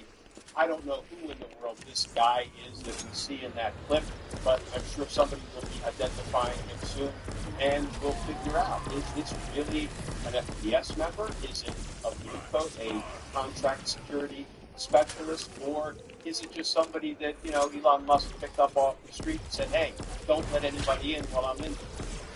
And if it's the latter, because it may very well, if it's the latter, where he just finds somebody off the street, somebody associated with Elon Musk, and says, don't let anybody in, then we can't explain the legality of that, of planting somebody who doesn't have the requisite authority to be there, being anointed some security ambassador for the Department of Education.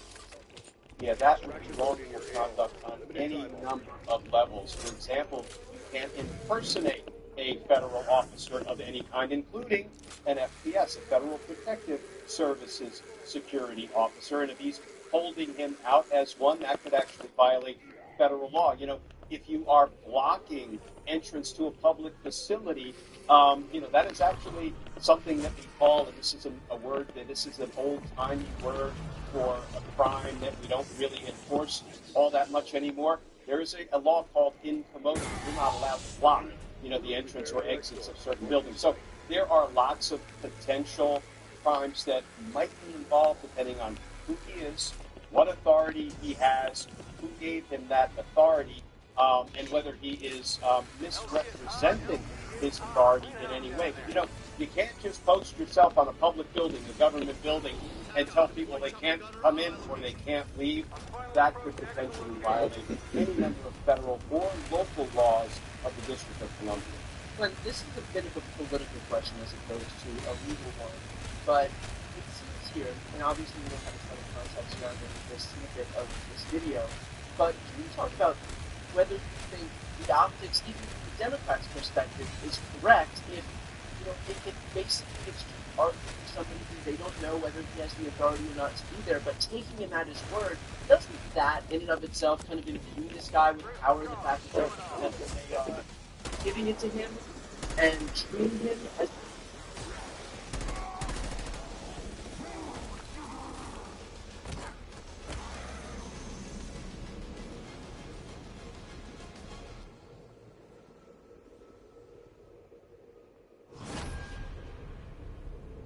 game right now, bro.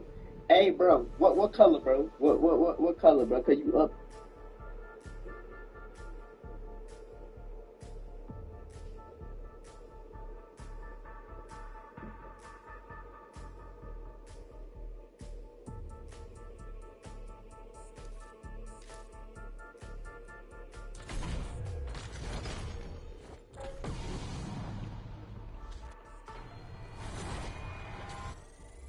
I'm going for light this time. It been on dark.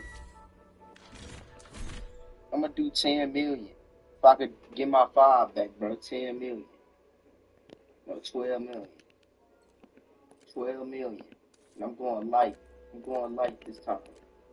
It don't even matter. I'm going light. 12 million. 12 million.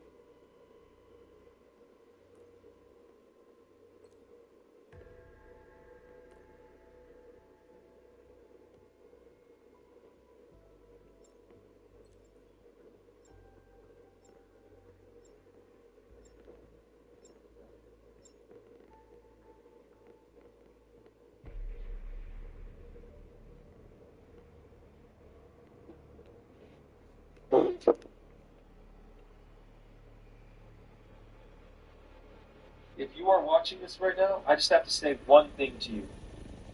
Thank you so much. You just clicked on this video and I just got a view. Appreciate it. Goodbye. I'm in the mansion, command center. Injured. Yo, guys, I think the craziest thing about this PSN outage is that the PlayStation Store actually still works. So they'll let you buy games, they'll let you give them money. So clearly the servers still work. But then when you actually go to play any of the games online, anything, look, none of it works. Fail. Right, PlayStation Network. But for some reason, the store still works. So clearly it is connected. Wow, that's just amazing. Oh, they even got ads too. Still up and running. Sponsor. Wow. Nice PlayStation.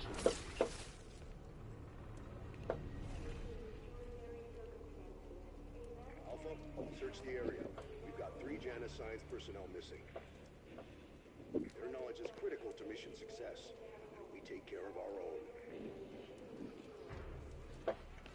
All right, this news coming out of Quebec. A spokesperson for Amazon confirming to CTV News the online retail giant is pulling out of the province.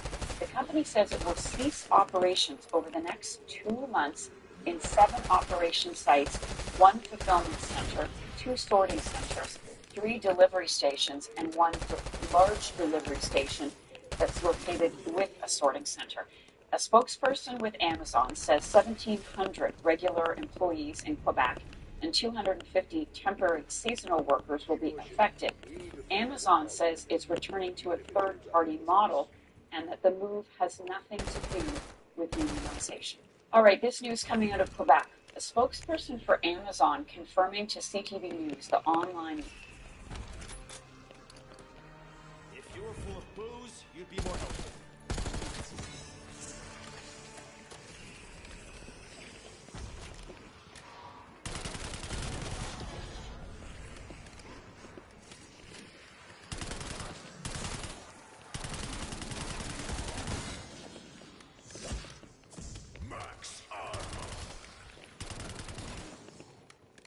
Here we go.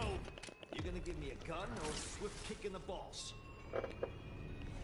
I have a serious question. Why are people paying like $15 for a McDonald's meal or like $7 to $10 for a burger at McDonald's? McDonald's was supposed to be known for cheap burgers. Fast food's unhealthy and it's killing you. Not just your body, but your wallet as well. It's so expensive in 2025 that a lot of people are going elsewhere. They're either just going to do their own grocery shopping or they're eating out because what's the point? If you're going to be eating out and spending a lot of money anyways, whether it's fast food or a restaurant, why not get the better quality food? That's a lot of things that people have been asking themselves in the year 2025 in regards to this particular topic. It's pretty interesting to see some of these prices for things that used to cost less than $5 for a meal just a few years ago being priced at $10 to $20, even at places like McDonald's. I have a serious question. Why are people paying like $15 for a McDonald's meal or like $7 to $10 for a burger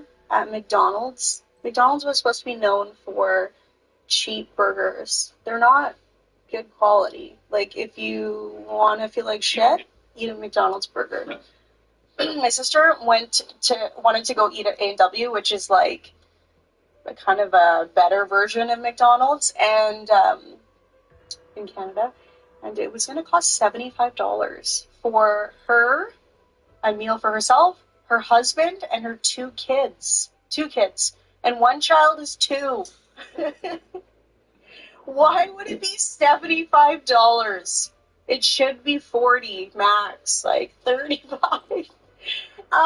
Inflation shouldn't affect your low quality meat. Sorry. And it's true. If you think about it, that's just you having price memory, right? $35 to $40, that seems pretty accurate for a family to be eating at like A&W or McDonald's. In fact, it was accurate if you're talking about 2019 or 2018 prices. That wasn't too long ago. That was right before the pandemic. And there's definitely been a weird shift. I feel like a paradigm shift where we're not only just hitting a different paradox in terms of prices and we're getting into a new alternate universe where McDonald's is kind of like considered really fancy or something. I don't know, because they're charging fancy prices. McDonald's, I think it's time we had a chat about your little identity crisis. You are not fancy food. You are supposed to be the cheap fast food option. Higher prices should equal higher quality. You're not serving gourmet burgers.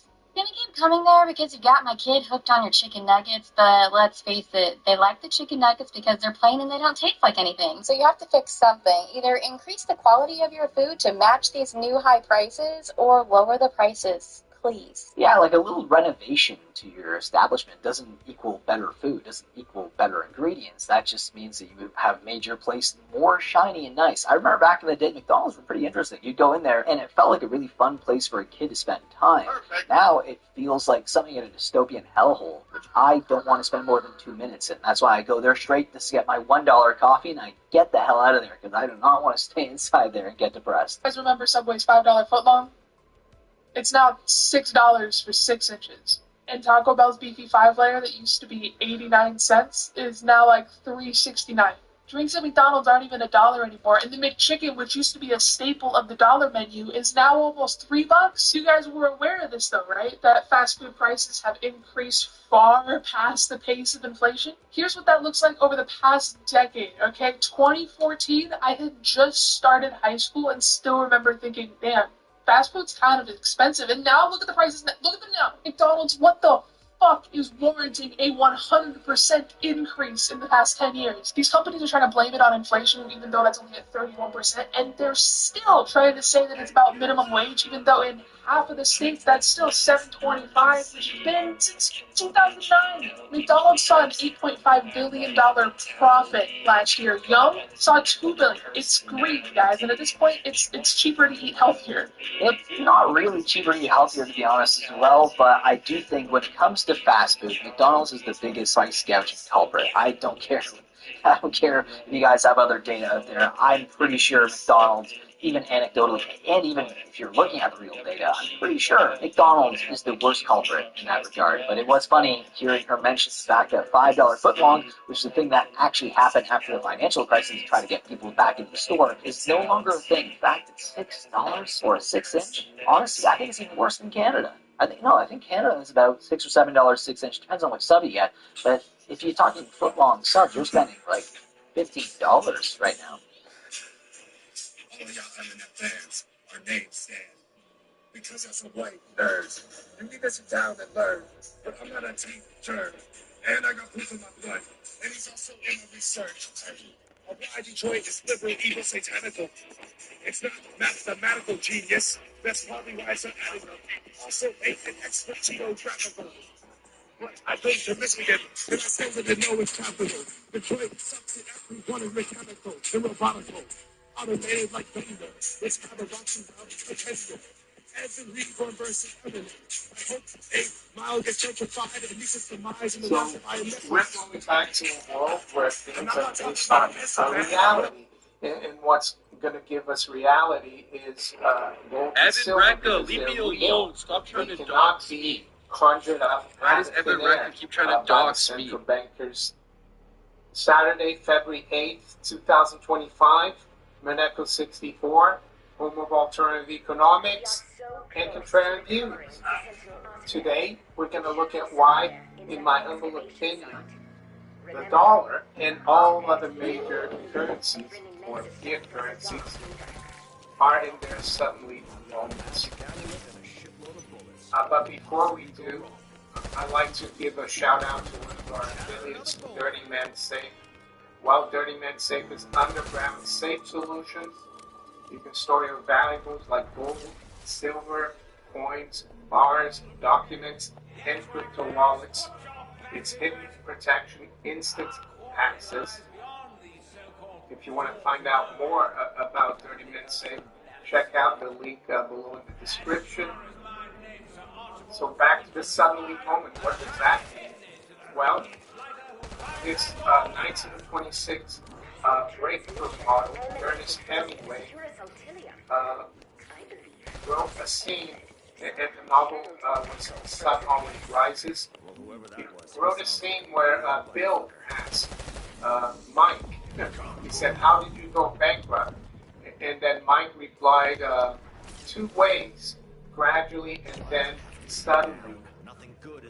And that's what I'm seeing with the dollar, not just the dollar, but all the other major fiat currencies.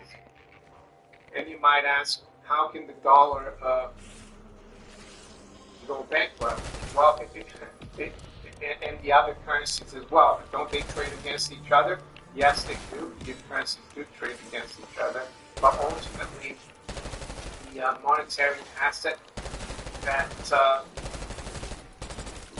signals, gives the signal that the dollar and all of the fiat currencies are going bankrupt. It's gold, of course. And up until August 15, 1971, the world's monetary system was anchored to gold. But as we know, or most of us know, and I've spoken about this many times, this was a result, of course, of the Bretton Woods Agreement in 1944, where the United States led the way towards the end of World War II and designed its monetary system where the dollar is as good as gold. $5 for 1 troy ounce of gold, and all the other currencies were fixed to the dollar. But unfortunately, the U.S. abused that power. It issued too many dollar obligations versus the amount of gold it had, and Nixon closed the Coke window, and it was supposed to be the new American dollar. It was supposed to be a new age, but we were actually entering the gradual part of the bankruptcy.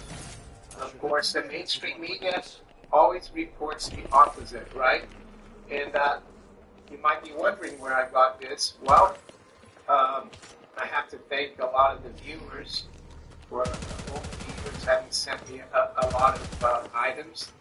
And I'm not asking you to send me anything, but if you do want to send me something, send it to Gold Investments here in the UK. They'll keep it there for me. There once in a while.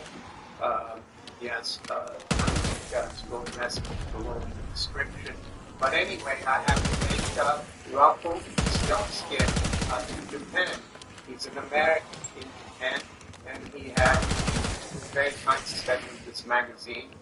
And it's published August 30th, 1971.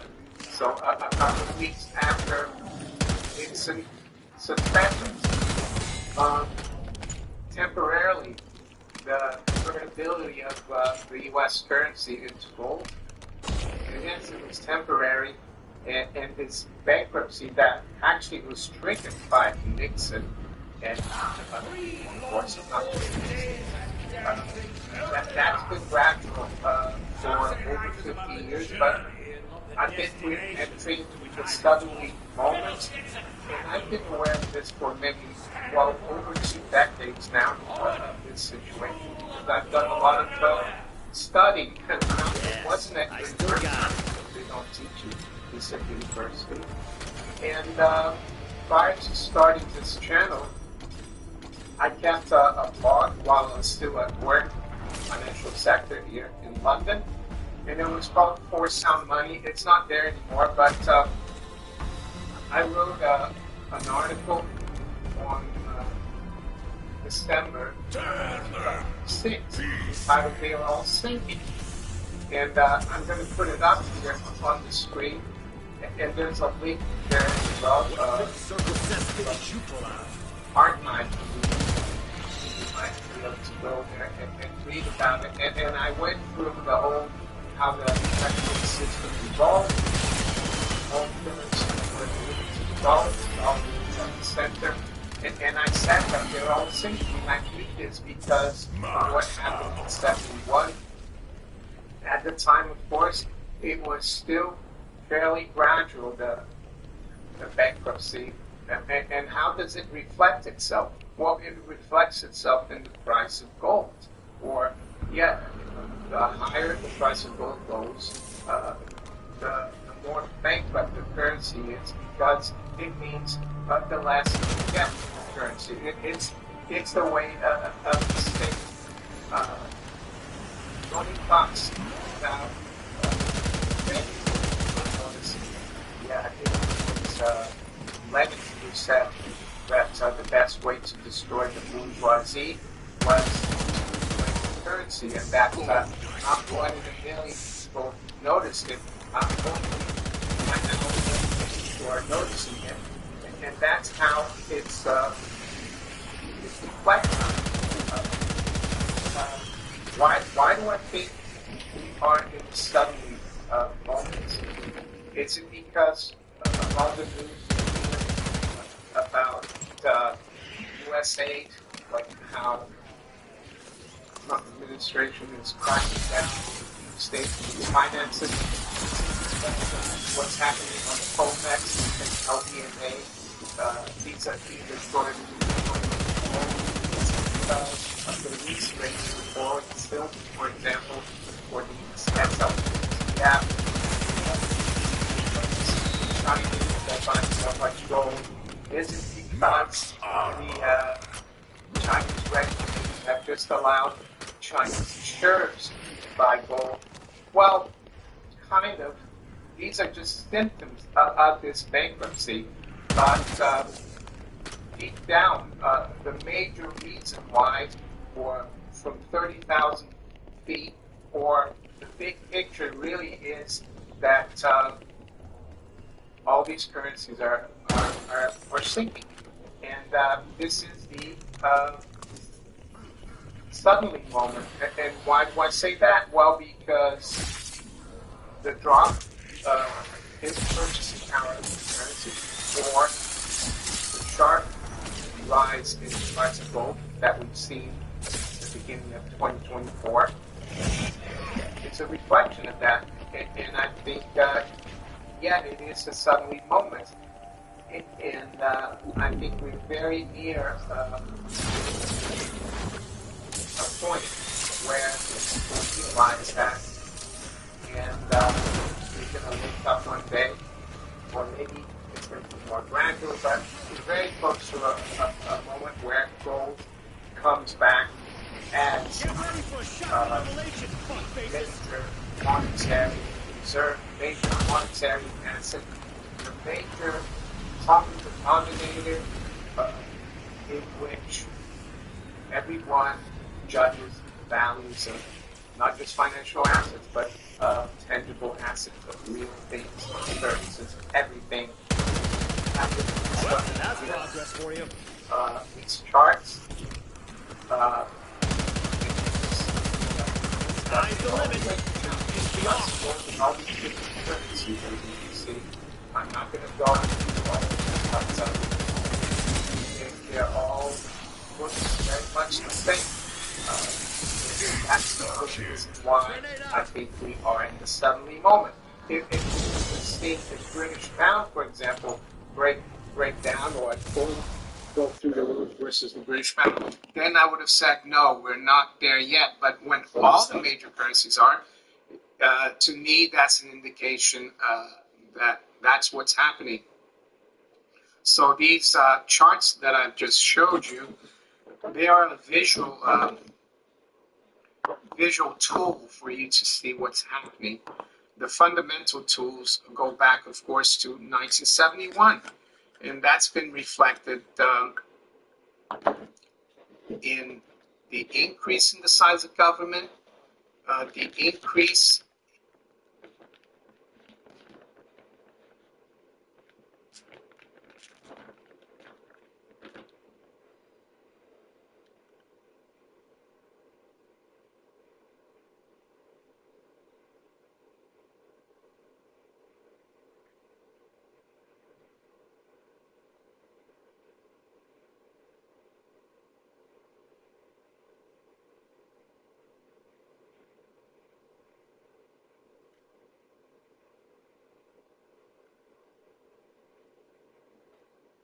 I'm unemployed, I'm broke, in my 30s, and I think it's all my fault. I think I screwed myself over. And I'm sharing this because hopefully somebody out there, if one person sees this and is able to identify ways that I screwed myself over and avoid how they could potentially screw themselves over, then I think that'll be a good thing. So hopefully you take something from this, and this is my story. I got laid off in July of 2024 after being at this company for just about a year, and even though a lot of indications say that it was not my fault, I still think it was my fault, and this is why I think it was my fault. So let me run the clock back to 2020 when I graduated from my MBA program. I have a master's in business administration with my undergrad is in engineering, if you're curious. So when I graduated from my MBA, I was a foreign student, so I'm from Ghana, if you can't tell from my accent. I'm originally from Ghana. I came directly to the US for the MBA, and when I graduated, I, of course, secured a job before graduation, which I needed to do, obviously, because I can't stay in the US without securing a job, but I also like working. And that job was a good job. It was paying way below expectations in terms of market rates for an MBA graduate. And I know this because all of my colleagues who joined that company with me were all international students as well. And all of my classmates who were American citizens or permanent residents,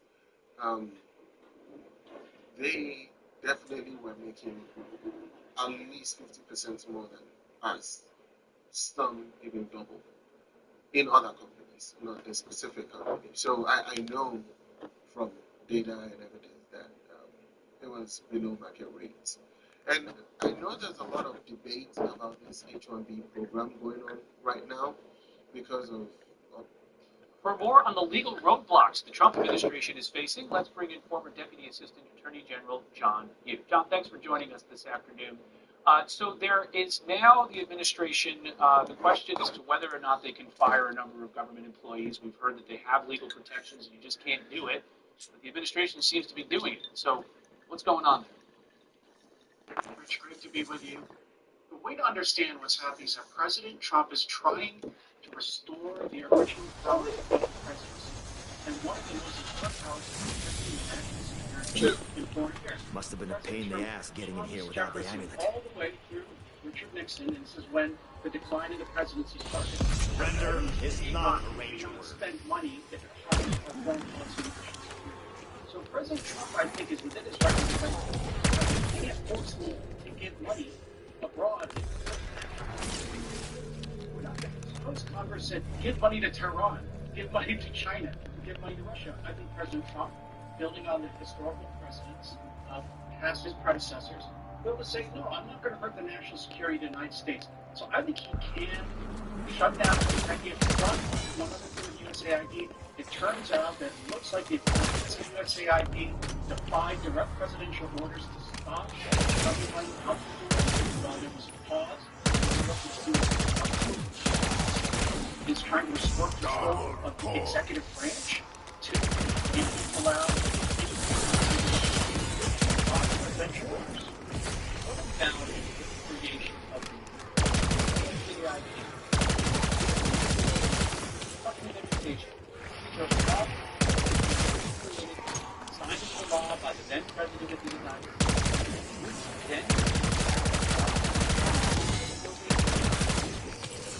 that's great. I think that's what Congress can give the agencies. Congress can give them missions, it can give them employees, and it can give them money. But they can't force the president to do unconstitutional things. For example, this might be going to the Department of Education. Congress can't say, give money for racial diversity. Who needs a tank when you are the tank? Abraham Lincoln. That's unconstitutional. I don't think the Congress can punish the president and manage agencies ineffectively and inefficiently. What if President Trump says, I can build a bridge for $500 million? He kills? You bet your ass it does. I think the president has the ability, with all the examples you gave, to run the executive branch in an efficient, effective way. That's what you get when you bring a monocle to a gunfight. This is a platform that's waste of money, and the president is trying to save money. You know, the Constitution gives Congress the power of the purse string. You think the court would then say, you know, hey, this is something that is the prerogative of the executive? No, I don't think that the president has the power to quite right direction. Whatever Congress makes a if Congress gives a direct order, you will not spend this money, say this university, are building this bridge, and they force the president to do it. Ultimately, they. Now the thing is, here's where I get worried. I don't know what the court should be interfering with the president's effort to control everyone else in the executive branch under the Constitution. Worst tour guide ever.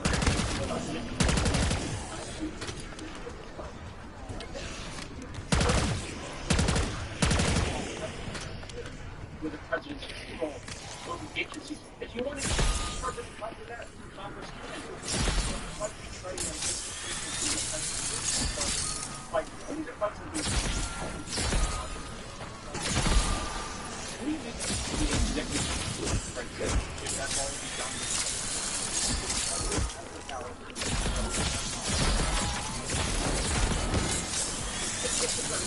It's like a symphony of bodily harm. President, Congress, right in front of us.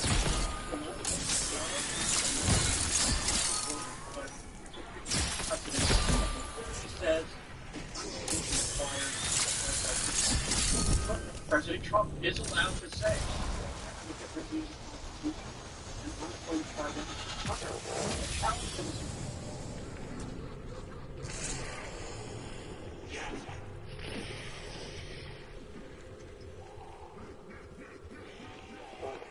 Donald Trump was losing his mind on Saturday morning after waking up to find out he lost a massive case once again to New York Attorney General Letitia James. As he posted this morning, he won a court order blocking Elon Musk and Donald Trump, must be the world's richest man, from accessing American private data. Musk and his Doge employees must destroy all of the records they've obtained. I said it before and I'll say it again. No one is above the law. This morning, Donald Trump also woke up to headlines like this from the Wall Street Journal. The mood for the American consumer is souring. Tariff threats, market turbulence is now causing jitters early in Trump's second term. Compare that to the Wall Street Journal headline in April when former President Biden was in charge. Envy of the world. The U.S. economy expected to keep powering higher. President Biden turning over a Goldilocks economy that Donald Trump is now destroying. Trump woke up to headlines like this. Which Kansas, Missouri grocery prices have gone up the most over the past 5 years? Why a trade war with Canada holds for now could increase Iowa's gas prices. Nevada gas prices surge in the midst of tariff concerns. Gas prices continue to rise in San Diego. Arizona gas prices are being pushed up by tariff fears, starting with higher demand. While all these prices are going up, housing is becoming less affordable. No peace in Ukraine in 24 hours this morning. Donald Trump is posting the following. Crooked Joe's mandate, no plastic straws, only paper is dead! Exclamation point. Enjoy your next drink without a straw that disgustingly dissolves in your mouth. Trump made multiple posts about plastic versus paper straws, wanting to distract us from the fact that he's crashing the United States government right now. Donald Trump is starting his meltdown on Saturday morning. He's also posting photographs like this. Welcome to the Kennedy Center with an AI photograph of him pretending to be the conductor at the Kennedy Center. This follows his other message earlier when he goes, at my direction, you're going to make the Kennedy Center non-inclusive red tape. I have decided to terminate multiple trustees not share arts and culture board with an amazing chairman, Donald J. Trump. Just last year, the Kennedy Center featured drag shows, specifically targeting our youth. This will stop must be like bright stars all across the best is yet to come. It's that pass. It's the that well. Type of stuff wants us to be focused on what's not. Focused on Sean Musk getting rid of consumer financial protection to protect people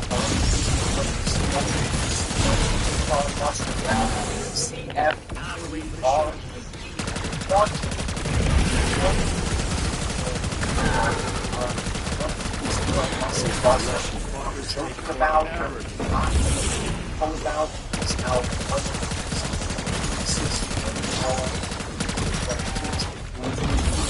from the Treasury Department 5 years why Donald Trump chief of staff after posts were made about his alternate account, I think his alternate account was named Mr.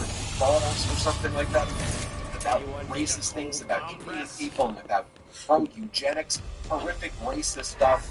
Elon Musk, Donald Trump, J.D. Vance demanded that this 22-year-old person who has access to all the Treasury Department transactions was reinstalled in power to take your data. Elon Musk is responding to David Sachs, one of the MAGA czars out there, oligarchs. So the Pentagon has failed another audit. Send in big balls.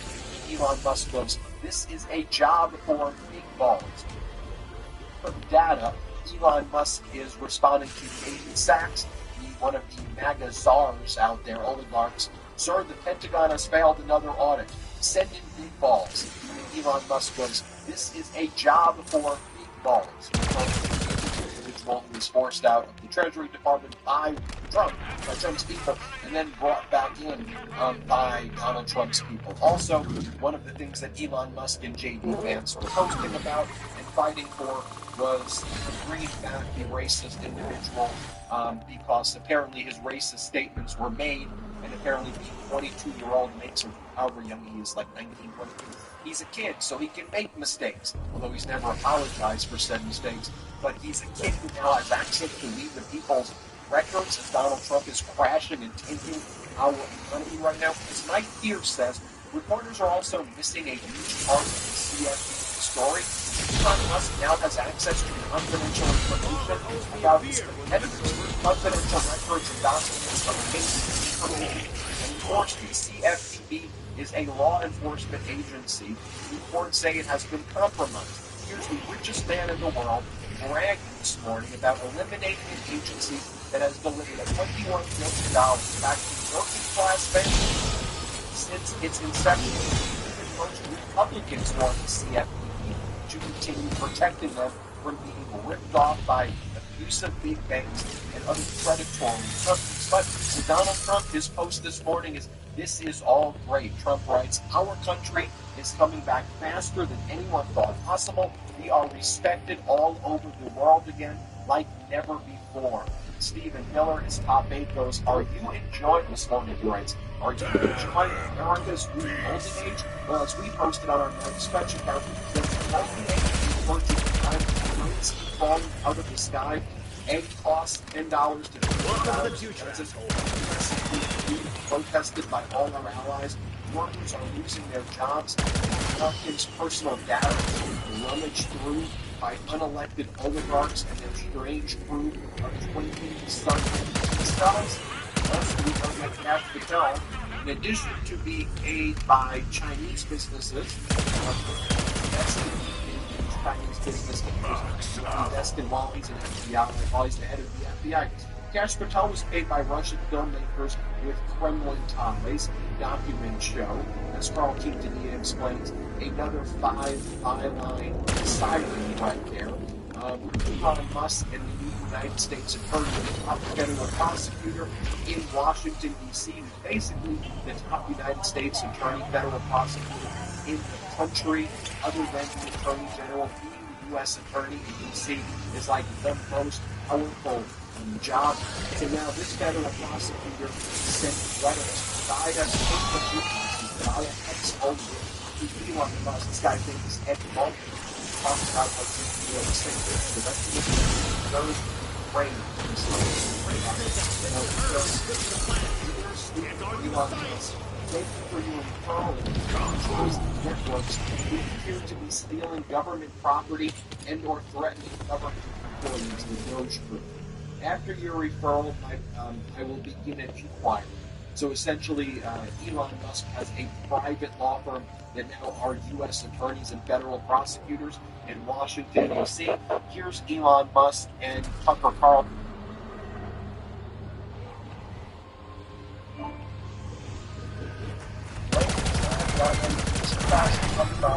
Yes, 21 hours of unfilming, where PSN has been mostly down. We'll talk about that in a second, but it has been down for the longest time since the 2011 PSN outage. And so there's very quickly no longer strong here now, about 20 hours after the outage initially began, and so we still talk about it for formal statement. Scholars for one PSN service page to be updated, so we do know that it shows up for some that are experiencing issues. So this usually takes a little bit of time after they update that. So it says 7 p.m., but it was like a little bit earlier than that. Finally, kind of a statement from the Ask PlayStation Twitter account, also the Japan page, I think was the first one, but they said they are aware of some issues that users are experiencing on PSN. Clearly, this is a very widespread thing, which there is a difference going on here, right? Because if you remember the 2011 outage, you did not.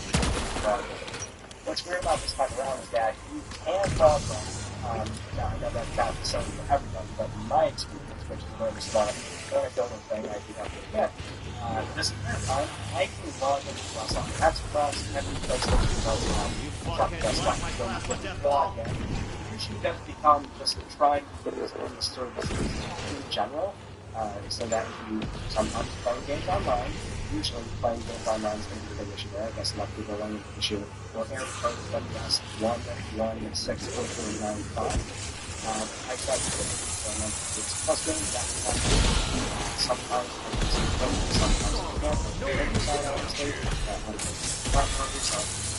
there's definitely some issues going on. So the service is having some problems. Considering that Sony's not saying anything, which that's not the good news, but to sleep something on PSN, being able to log in, sort of leads me to believe that it's definitely perhaps not a service attacks or something that is just causing some major traffic issues on the back end, and that's why you've got this disruption of services that are a little bit more sporadic and chaotic, whereas not being able to log in, period, would be, I would consider a lot more concerning. Well, in this case, that's not a hit look, obviously, but that's what's going on. And we're all sort of sitting it's still great, right? Oh my god, I know I'm going to go on this. Especially if the timing is awful.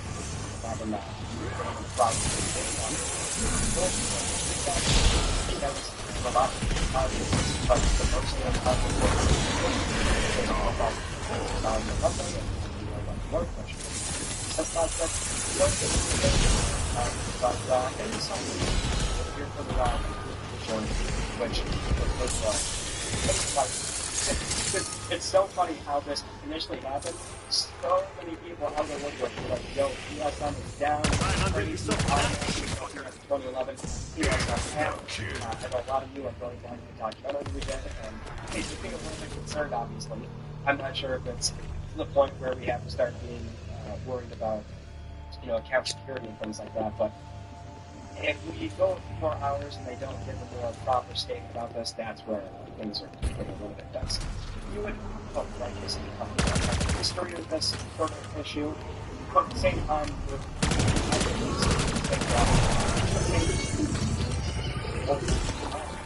but they don't. That's sort of what the actual issue would be.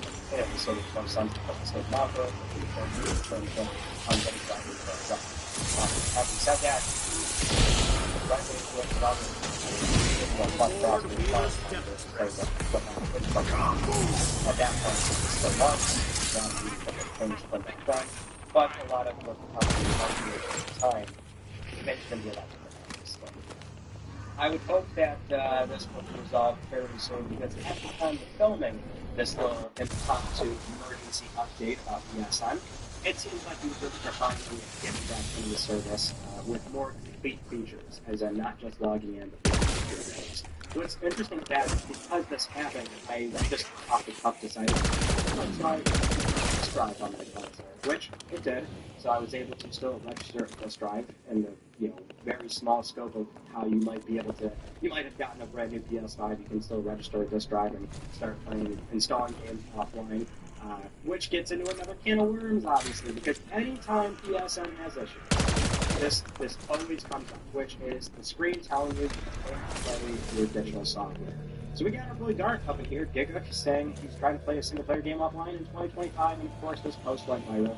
saying that they can't use the content. Connect to the server to verify your license, wait, and then try again. Now, I hate being reminded to do this every single time this does get fired, which it does anytime PSM is down for any amount of time to the screen. It is frustrating. Last time I drank this. What I always have to say is, come to the guy that all this BS back here, I would always advocate for you buying this stuff before. Yes, I'm the storefront, business storefront, we have very few consumer options there.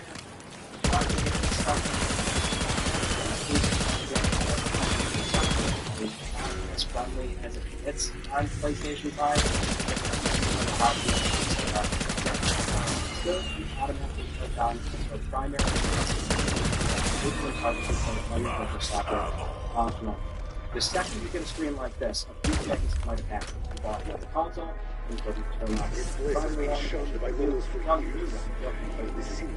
you can deactivate the primary. Here's me without my umbrella. So you click on that, where you are in some console household, and you actually use both consoles, and it's just something where you're trying to use both consoles to not be a primary machine, and it has to be on the basically game sharing at that point. It is fair for the software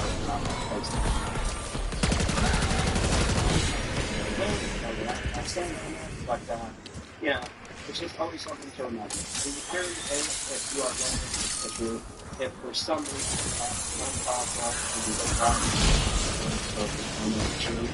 you can't do that if you also have there's very few things to do because that's why you don't have to be able to use to avoid that don't often showing up on the make sure you look for that.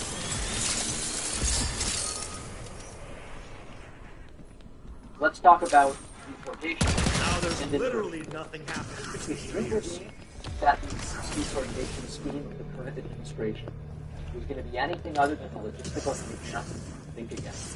The Trump administration has been parading the arrests of thousands of immigrants since Inauguration Day, like a triumph of law and order.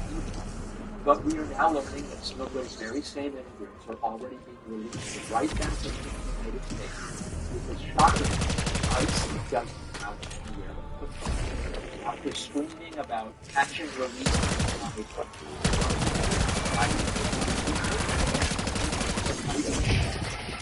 for about 45 detention beds nationally. Once those are full, it turns out that many people have to live that without figuring out where to do the work from the first.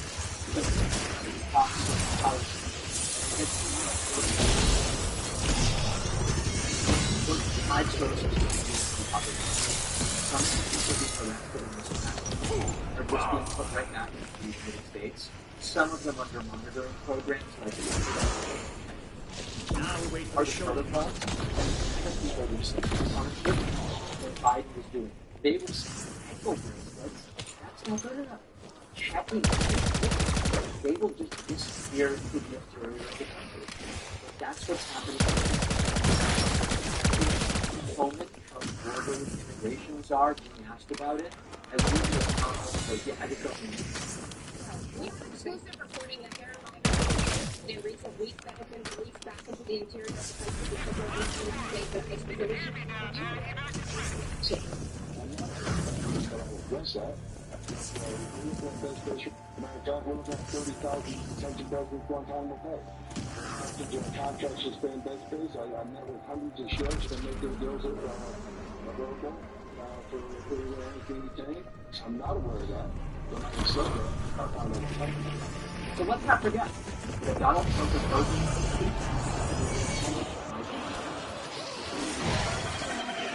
he says he wants to be able to so on the one hand, runs on the other hand, even the thousands that they arrest, they're not able to factor it because the campaign stop that brings failure and it's hurting people in the world. That's what happens when you don't build the things not other yet. beyond the sheer opportunities, there's constant volume of statistics these operations cost billions. They're very little. You detain someone at an ICE facility, it's $150 per person. So this is not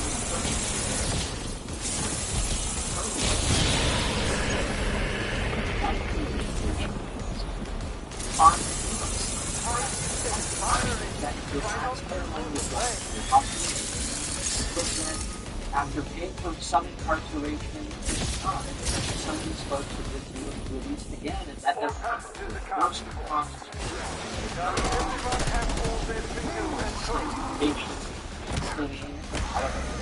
Vehicles, processing cases, and meanwhile you've got American businesses, agriculture, construction, service work, they're taking a massive hit. They're reporting, ICE agents came in, my workforce is now decimated. Now, I will be the first to say, it is against the law to employ undocumented migrants to begin with. We should be focusing on that aspect of it, and we haven't for a very long time, but that doesn't change the fact that it's hurting American businesses. And a lot of these workers are essential to the workforce. So we zoom out, and we're in the same place we are with Trump. Trump is arresting immigrants in very high-profile raids. Kristi Noem is getting all dressed up in a costume or uniform, depending on your perspective, and joining the raids. Eric Adams has done some. Tom Clayton is going. I'm forgetting others who have also participated. Makes a big show.